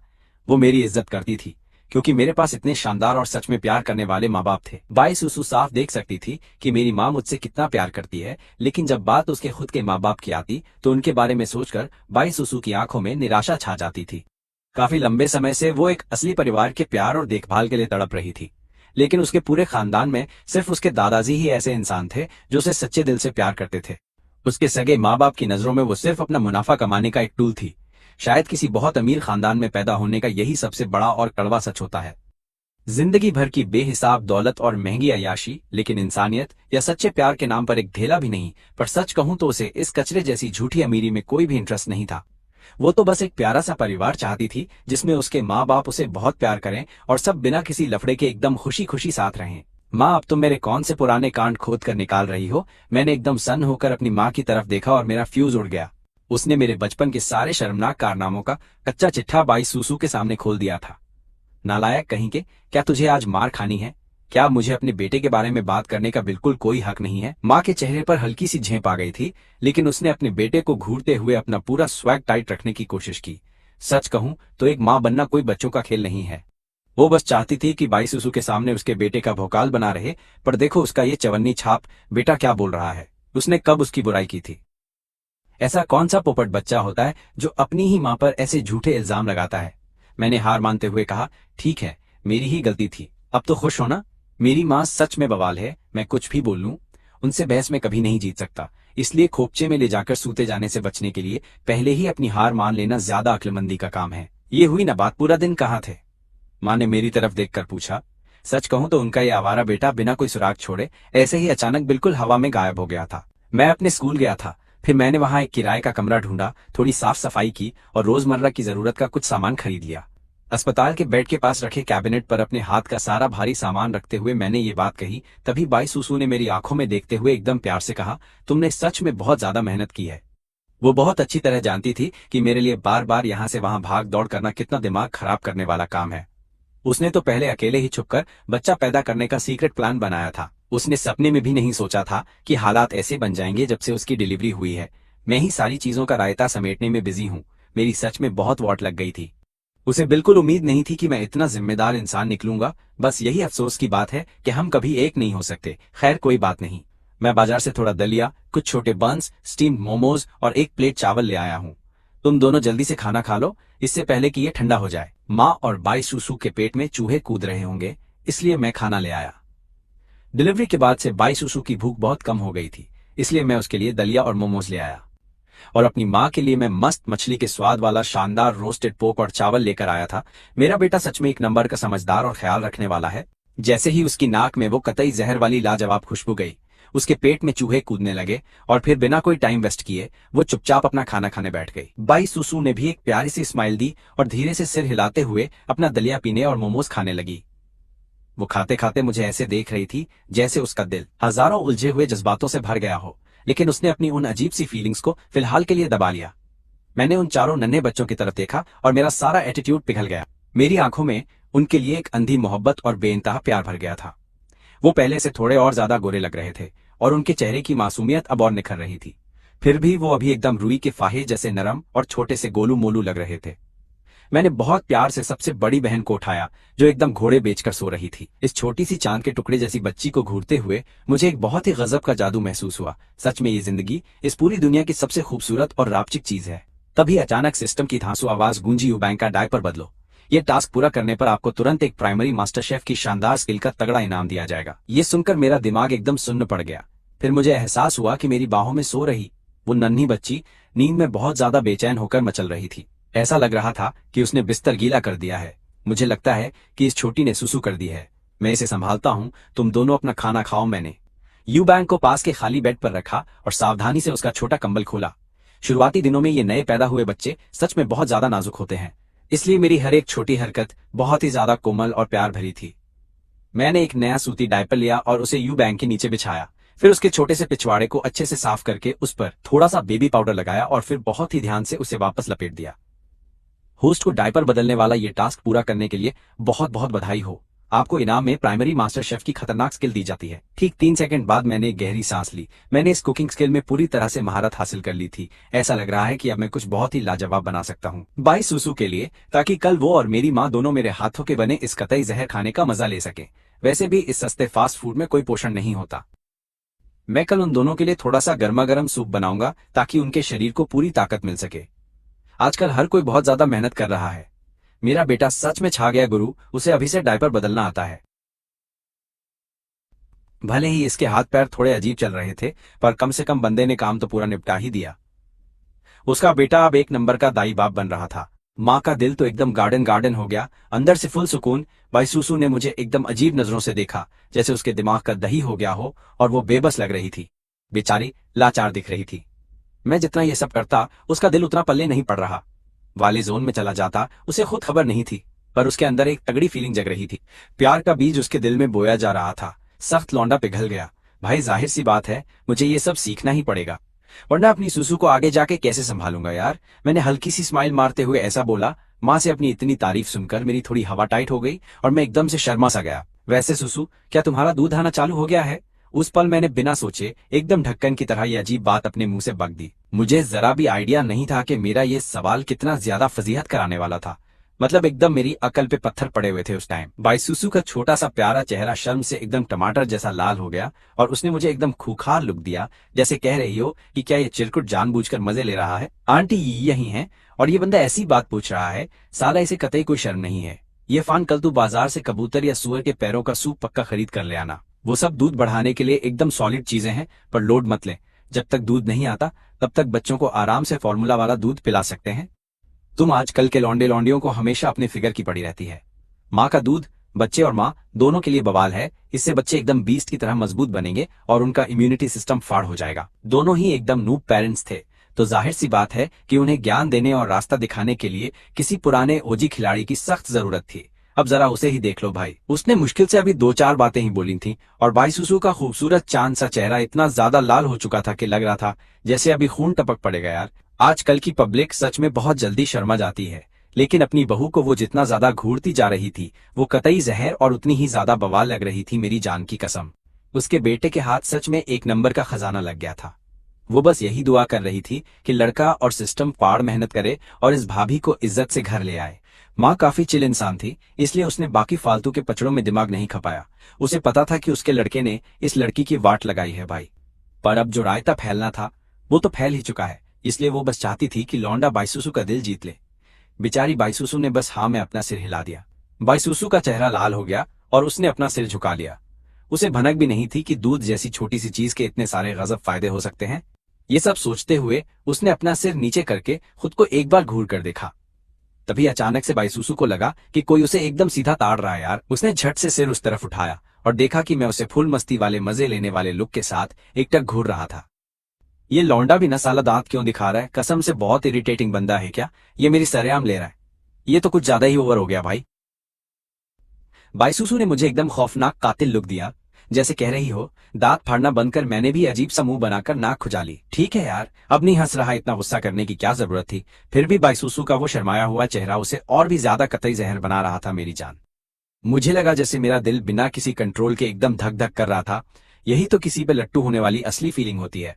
शायद मुझे बाईसुसु को पटाने के लिए अब और मेहनत, बहुत ज्यादा रगड़कर मेहनत करनी पड़ेगी। तुम दोनों को जरा एक साथ देखो, सच में किसी की भी जलकर राख हो जाएगी। तुम्हारे पापा और मैं भी अपने टाइम पर बिल्कुल ऐसे ही थे मेरी जान। मैं बस एक बार घूरती थी और वो सीधे लाइन पर आ जाते थे। माँ एकदम जोर जोर से हंसने लगी, जिससे हम दोनों की एकदम हवा टाइट हो गई और हम झेप गए भाई एकदम से।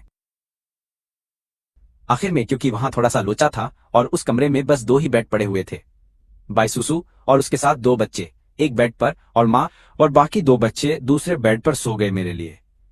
तो वहां कोई जगह बची ही नहीं थी, इसलिए मुझे अपने नए वाले किराए के कमरे में जाकर सोना पड़ा कसम से यार। चलो किस्मत अच्छी थी कि मैंने आज ही सोने का जुगाड़ और बाकी जरूरी चीजें खरीद ली थी। बेड पर लेटते ही मैंने अपना फोन निकाला, बाईसुसु को मैसेज पे गुड नाइट वाइफ लिखकर भेजा और फिर मैं आराम से घोड़े बेचकर सो गया। और जहां तक बाईसुसु की बात थी अपने फोन पर, वो मैसेज देखकर उन छोटे से गिने चुने वर्ड्स ने उसके अंदर एक अलग ही लेवल की झुंझुनी पैदा कर दी और उसका दिल एकदम फुल टू गार्डन गार्डन हो गया। पर क्यों, क्या ये सच में सिर्फ उन छोटे से वर्ड्स का जादू था? बाईसुसु होश में आ जा, तू खुद को भटकने नहीं दे, तू इस चक्कर में नहीं पड़ सकती। तेरा और यीफान का कोई फ्यूचर नहीं है। परिवार वाले इस रिश्ते को कभी हरी झंडी नहीं देंगे, तेरे घर वाले तो बिल्कुल नहीं, और दादाजी तो इसकी शक्ल भी नहीं देखेंगे। बल्कि उसके साथ रहने से उस लड़के की जिंदगी में बस फालतू का रायता फैलेगा और मुसीबतें आएंगी। तो ये तो पक्का नहीं हो सकता है मेरी जान, ये हो ही नहीं सकता। उसने अपना फोन साइड में पटक दिया और बाईसुसु ने शांति से अपनी आंखें बंद कर ली और अपने फालतू के ख्यालों वाले दिमाग पे ब्रेक लगा दिया ताकि और ज्यादा स्यापा ना हो यार। अगले दिन सुबह डिलीवरी वार्ड का हेड एनगो हवा और वाइस प्रेसिडेंट ट्रेन लेट टपक पड़े और बोले, हेलो जी, हम सब यहाँ अस्पताल की ओर से बात करने आए। हेलो भाई लोग, हम अस्पताल वालों की तरफ से आए हैं। हम मिस बाई और उनकी 4 नन्ही राजकुमारियों को एक प्रमोशन वाले वीडियो में शूट करने के लिए बुलाना चाहते हैं ताकि थोड़ा भौकाल और तगड़ा सिस्टम सेट हो। हम इसके बदले में पूरा सॉलिड पैसा भी देंगे। दरअसल जब से हमारा अस्पताल खुला है तब से मिस बाई का केस पहला ऐसा केस है जिसमें एक साथ इतने सारे बच्चों ने एकदम धांसू एंट्री मारी है। हमारे अस्पताल के लिए ये गोट लेवल की बहुत बड़ी कामयाबी है।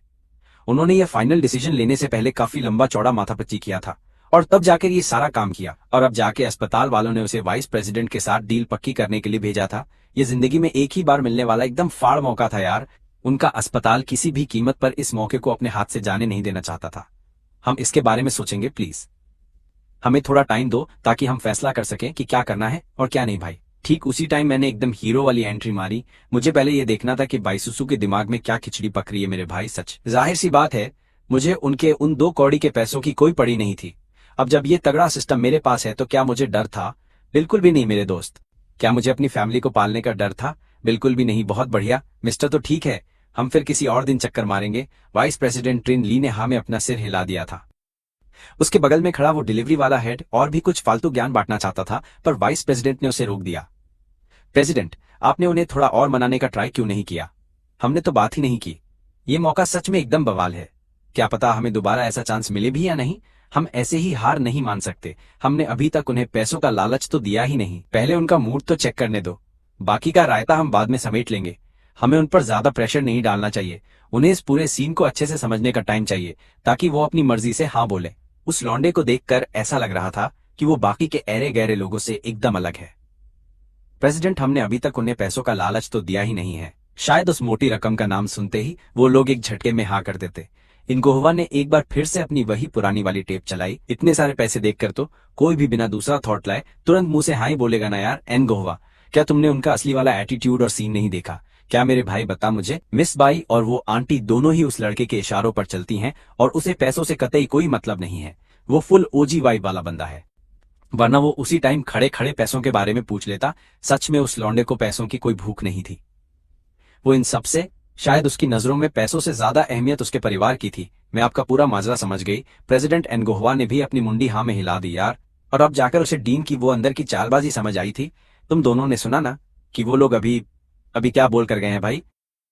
तुम दोनों को अपना फैसला खुद अपने दिमाग से लेना चाहिए।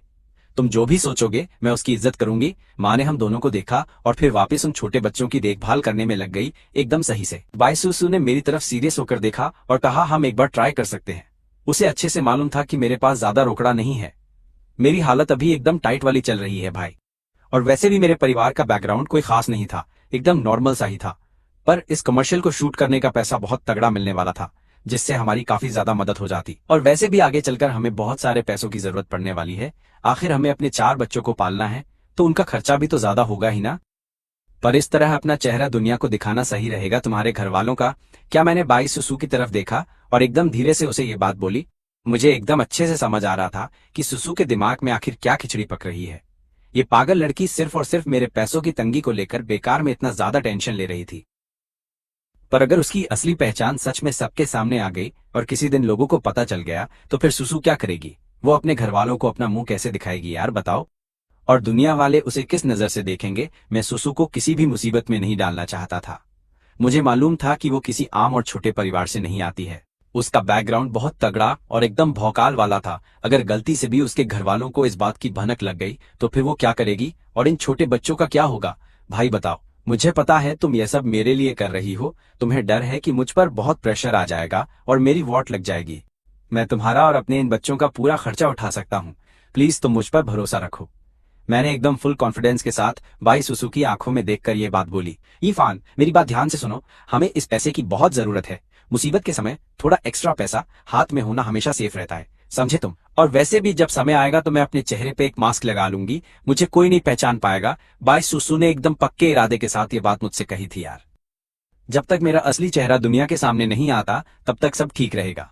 वैसे भी मेरे मास्क पहनने से उस अस्पताल वालों को भी कोई दिक्कत नहीं होने वाली। ज्यादा से ज्यादा मैं उन्हें बता दूंगी कि मुझे अपनी पहचान छुपानी है और अपनी शांति वाली जिंदगी में कोई भसड़ नहीं चाहिए। क्या सच में सिर्फ एक मास्क पहनने से हमारा ये पूरा काम बन जाएगा? चलो ठीक है। मैंने बाई सुसु की तरफ देखा और मेरी आंखों में अभी भी टेंशन साफ झलक रही थी, पर उसे अपनी जिद पर ऐसे अड़े हुए देखकर मेरी और कुछ भी बोलने की बिल्कुल भी हिम्मत नहीं हो पाई यार। चूंकि अब तुम मान गए हो तो अपनी बात से पीछे मत हटना।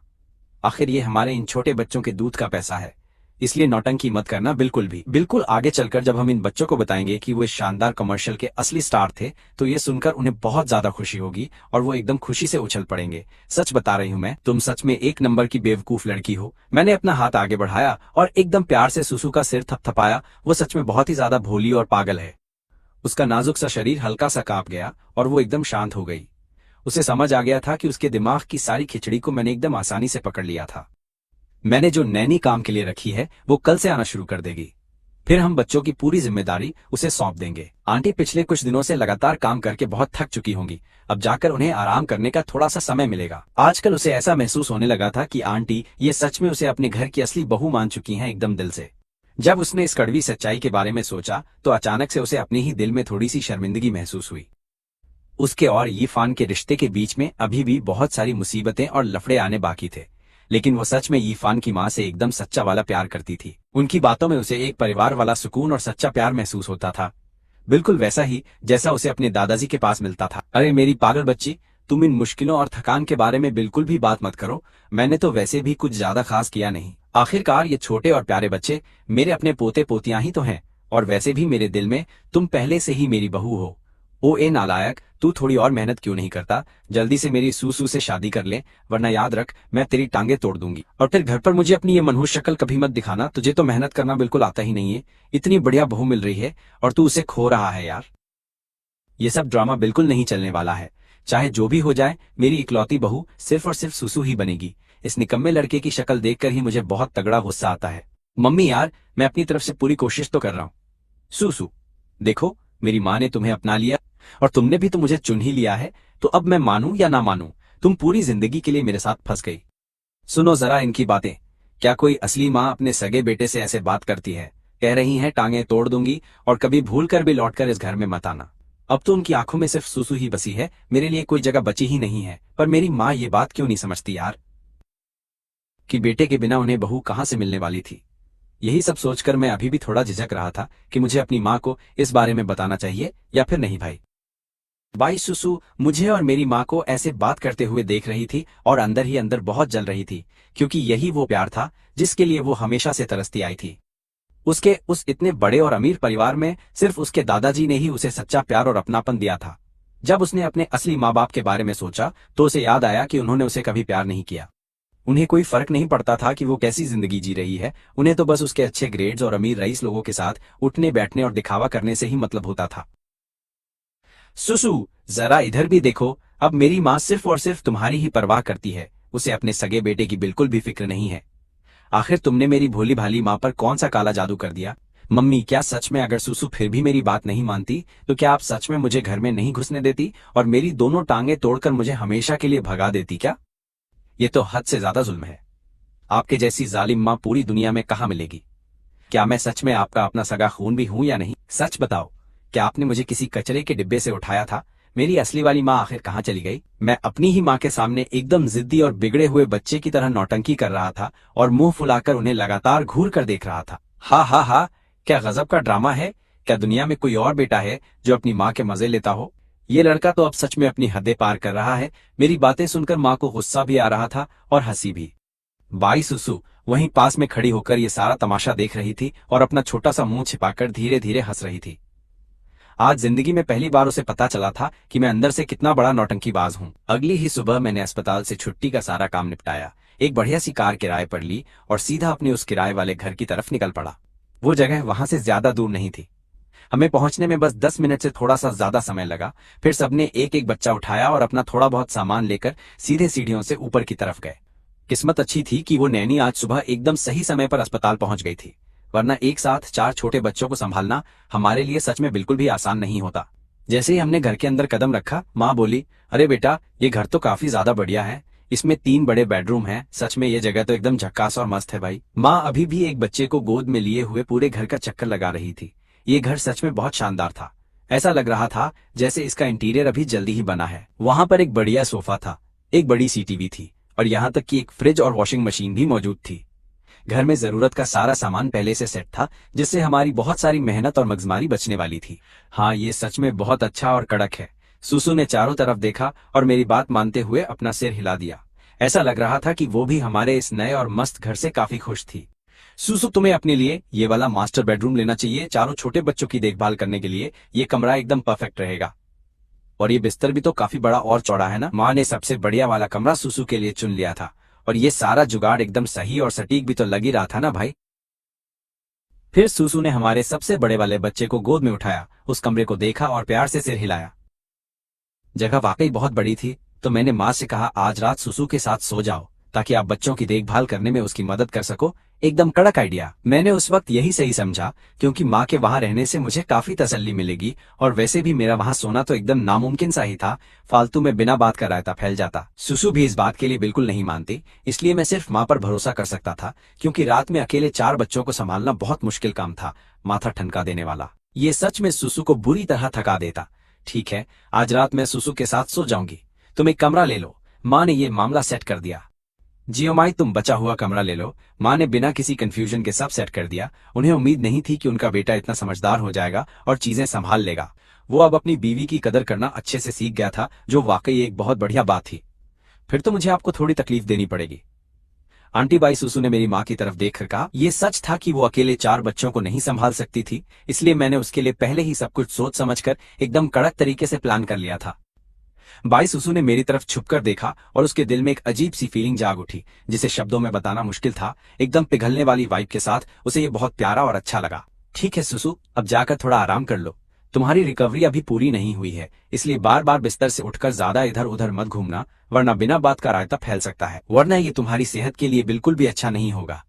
फिर हम सबने मिलकर बच्चों को अंदर ले जाकर आराम से बाई सुसु के बगल में लिटा दिया, एकदम प्यार से। चारों छोटे शैतान एकदम मजे में गहरी नींद सो रहे थे और फिलहाल उनके जल्दी उठने का कोई भी दूर दूर तक नामो निशान नहीं दिख रहा था। इस तरह से उनकी देखभाल करना बहुत आसान हो जाएगा। फिर अचानक सिस्टम बोला, बधाई हो होस्ट, आपने एक नया मिशन एक्टिवेट कर लिया है, जिसमें बच्चों को सेट करना है। बच्चों और नई माँ के रहने का मस्त जुगाड़ करने पर इनाम में आपको 4 बच्चों वाला स्ट्रोलर और एक तगड़ा पालना, साथ ही बच्चों के लिए 4 खास नेकलेस का एक पूरा सेट मिल रहा है।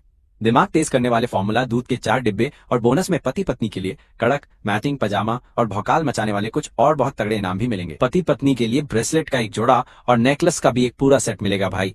भेंस की आंख सिस्टम की नोटिफिकेशन तो एक के बाद एक गोली की तरह धांसू फायर हो रहे थे। मुझे बिल्कुल उम्मीद नहीं थी कि एक साथ इतने सारे खतरनाक इनाम मिलेंगे, और सबसे बड़ी बात तो ये थी कि इन सारे गिफ्टेड आइटम्स के अपने अलग अलग स्पेशल फायदे थे। जैसे ही मैंने उन सब की पूरी डिटेल पढ़ी तो मेरा दिमाग खुशी के मारे गार्डन गार्डन हो गया। ये चीजें इतनी ज्यादा कीमती थी कि साला इन्हें दुनिया में कहीं भी खरीदा नहीं जा सकता था। इनमें से बहुत सी चीजें तो जान बचाने के लिए डिजाइन की गई थी, और फिर इनके बाकी असर भी ऐसे थे जो किसी के भी दिमाग का दही करके रख देने वाले थे। अगर इनमें से सिर्फ एक चीज भी बाहर निकाल दी जाए तो सबका माथा ठनक जाएगा और इसे पाने के लिए भसड़ मच जाएगी। सच में ये ऐसी चीजें थीं जिनकी कोई भी कीमत नहीं थी। जहां तक उन पति पत्नी वाले खतरनाक इनामों की बात है, तो उनमें से एक सेट बाई सुसु और मेरे लिए था और दूसरा सेट मेरे मम्मी पापा के इस्तेमाल करने के लिए था। खासकर वो आखिरी वाला पति पत्नी के नेकलेस का सेट बहुत कड़क था। वो नींद को एकदम बढ़िया कर सकता था और बुढ़ापा आने की स्पीड को भी एकदम स्लो करके रख देता था। और सबसे बड़ी बात तो ये थी कि पहनने वाले की जान एक बार किसी बहुत बड़े खतरे से बचा भी सकता था। क्या ये मेरे मम्मी पापा के लिए एकदम बेस्ट और परफेक्ट नहीं है? पति पत्नी वाले इस नेकलेस सेट को देखकर मुझे फाइनली थोड़ी शांति मिली। मेरे मम्मी पापा की सेफ्टी अब पूरी तरह पक्की हो गई थी और वो हमेशा सुरक्षित रह सकते थे। वो एकदम जवान रह सकते थे और लंबी जिंदगी जी सकते थे, जो उनकी सेहत के लिए कतई जहर साबित होता। इससे ज्यादा तगड़ा और रापचिक कुछ हो ही नहीं सकता था। मुझे तो अभी तक मौका अपना फर्ज निभाने का भी नहीं मिला था, लेकिन अब इन नेकल्स की वजह से मैं अपनी मम्मी पापा की हेल्थ को लेकर एकदम पूरी तरह से चिल मार सकता हूँ कि जब तक हम बड़े होते हैं तब तक हमारे माँ बाप काफी बूढ़े हो चुके होते हैं। जिंदगी झंड है। अगले दिन सुबह सवेरे ही मैं बाहर निकल गया, क्योंकि ये सारी चीजें अचानक से हवा में से तो पैदा नहीं हो सकती थी। मुझे कोई सॉलिड बहाना ढूंढना ही था। जब मैं वापस लौटा तो मैं पहले से ही नीचे खड़ा था, इसलिए मैंने मम्मी को कॉल करके नीचे बुलाया ताकि वो ये सारा भारी भरकम सामान ऊपर ले जाने में मेरी मदद कर सके, क्योंकि इतना सारा लफड़ा मैं अकेला तो किसी भी कीमत पर नहीं उठा सकता था। यही सब सोचते हुए मुझे अचानक ख्याल आया कि मुझे एक कार खरीद लेनी चाहिए। उससे काम एकदम आसान हो जाएगा, चाहे कहीं घूमना हो या बाद में इनाम उठाने हो, वो बहुत काम आएगी। तो अब जैसे ही मुझे थोड़ा फ्री टाइम मिलेगा, मैं पक्का जाकर एक मस्त कार पसंद करूंगा। और वैसे भी मेरे पास पहले से ही बहुत लंबे टाइम से अपना खुद का ड्राइविंग लाइसेंस पड़ा है। लाइसेंस होने के बाद भी अगर मैंने कार नहीं खरीदी तो शायद मैं बाद में गाड़ी चलाने से एक फट्टू की तरह डरने लगूंगा। कुछ ही देर में मेरी माँ भागते हुए नीचे आ गई। बेटा, तू ये इतना सारा कबाड़ा क्यों खरीद लाया? एक स्ट्रोलर और एक पालना भी माँ ने जमीन पर पड़े उन सारे सामानों के अंबार को एकदम खतरनाक हैरानी के साथ देखा। उनका तो जैसे एकदम सिस्टम हैंग हो गया था। मैंने हंसकर पूरे स्वैग में कहा, माँ, जब तुम्हारा ये बेटा कोई काम अपने हाथ में लेता है तो समझो फुल भौकाल के साथ सब सेट है। क्या तुम्हारा बेटा हमेशा भरोसे के लायक नहीं रहता? ये बोलते हुए हमने मिलकर सामान घर के अंदर रखा। फिर मैंने 4 बच्चों वाले उस पालने को बड़े ध्यान से देखा। उसकी लकड़ी कोई मामूली कबाड़ नहीं लग रही थी। जब मैंने उसे सूंघा तो उसमें से हल्की और एकदम पवित्र सी खुशबू आ रही थी और वो छूने में कतई मलाई जैसा स्मूथ और गर्म लग रहा था। आखिर ये किस टाइप की भयंकर लकड़ी है? मेरे अंदर उसे जानने की बहुत तगड़ी खुजली मची। इसलिए मैंने अपने मन में ही चुपचाप सिस्टम से पूछा, भाई सिस्टम, आखिर ये कौन सी वाली लकड़ी है? होस्ट, ये गोल्डन फीबी नाम की लकड़ी है, जो एक खास तरह की लकड़ी है जिसे सिर्फ राजा महाराजा लोग ही इस्तेमाल करते थे। मेरे दिमाग में एक रोबोट जैसी आवाज गूंजने लगी। ये सुनते ही मेरे तो जैसे तोते उड़ गए। क्या ये सच में गोल्डन फीबी लकड़ी है? ये तो सरकार द्वारा बचाकर रखा गया एक बहुत ही खास पौधा है। मुझे लगा जैसे मेरी कोई बहुत बड़ी लॉटरी लग गई हो। मुझे इतने धांसू क्वालिटी वाले माल की बिल्कुल उम्मीद ही नहीं थी। मेरा तो खुद का बेड बनवाने का मन कर गया। मैं क्या करूं? बड़े अफसोस की बात है कि ये तो मेरे नन्हे शैतानों के लिए है। क्या मेरे जैसा एक बड़ा आदमी अब छोटे बच्चों से कंपटीशन करेगा? चाहे इसे कैसे भी घुमा फिरा कर बोल लो, ये सुनने में एकदम भद्दा और नीची लगेगा। यही सब सोचते हुए मैंने बिना वक्त बर्बाद किए वो बेड सीधा बाई सुसु के कमरे में रख दिया। यहाँ पर जगह काफी ज्यादा बड़ी थी, जिसमें ये बड़ा बेड एकदम आराम से आ सकता था। इसके चारों तरफ मजबूत रेलिंग लगी हुई थी ताकि छोटे बच्चे लुढ़क कर नीचे ना गिरे। वो छोटे शैतान फर्श पर गिरने से एकदम सेफ रहेंगे। जैसे ही बाई सुसु ने उस बेड को देखा, उसकी आंखों में एकदम से एक तगड़ी वाली चमक और खुशी आ गई। वो उसके और पास गई और फिर थोड़ा झुककर उसे सूंघने लगी। उसकी आंखें एकदम तगड़ी हैरानी और खुशी से पूरी तरह चमक रही थी। लकड़ी का ये शानदार डिजाइन, ये हल्की हल्की मस्त खुशबू और इसे छूने पर जो मलाई जैसी सॉफ्ट फीलिंग आ रही है, ये 100% एकदम असली गोल्डन फीबी नाम की ही लकड़ी है। कतई जहर चीज है भाई। क्या तुम इस इतनी भयंकर और खतरनाक गोल्डन फीबी लकड़ी के बने हुए पालने के तगड़े फैन हो? सच बताना, तुम इसे कहां से लाए हो?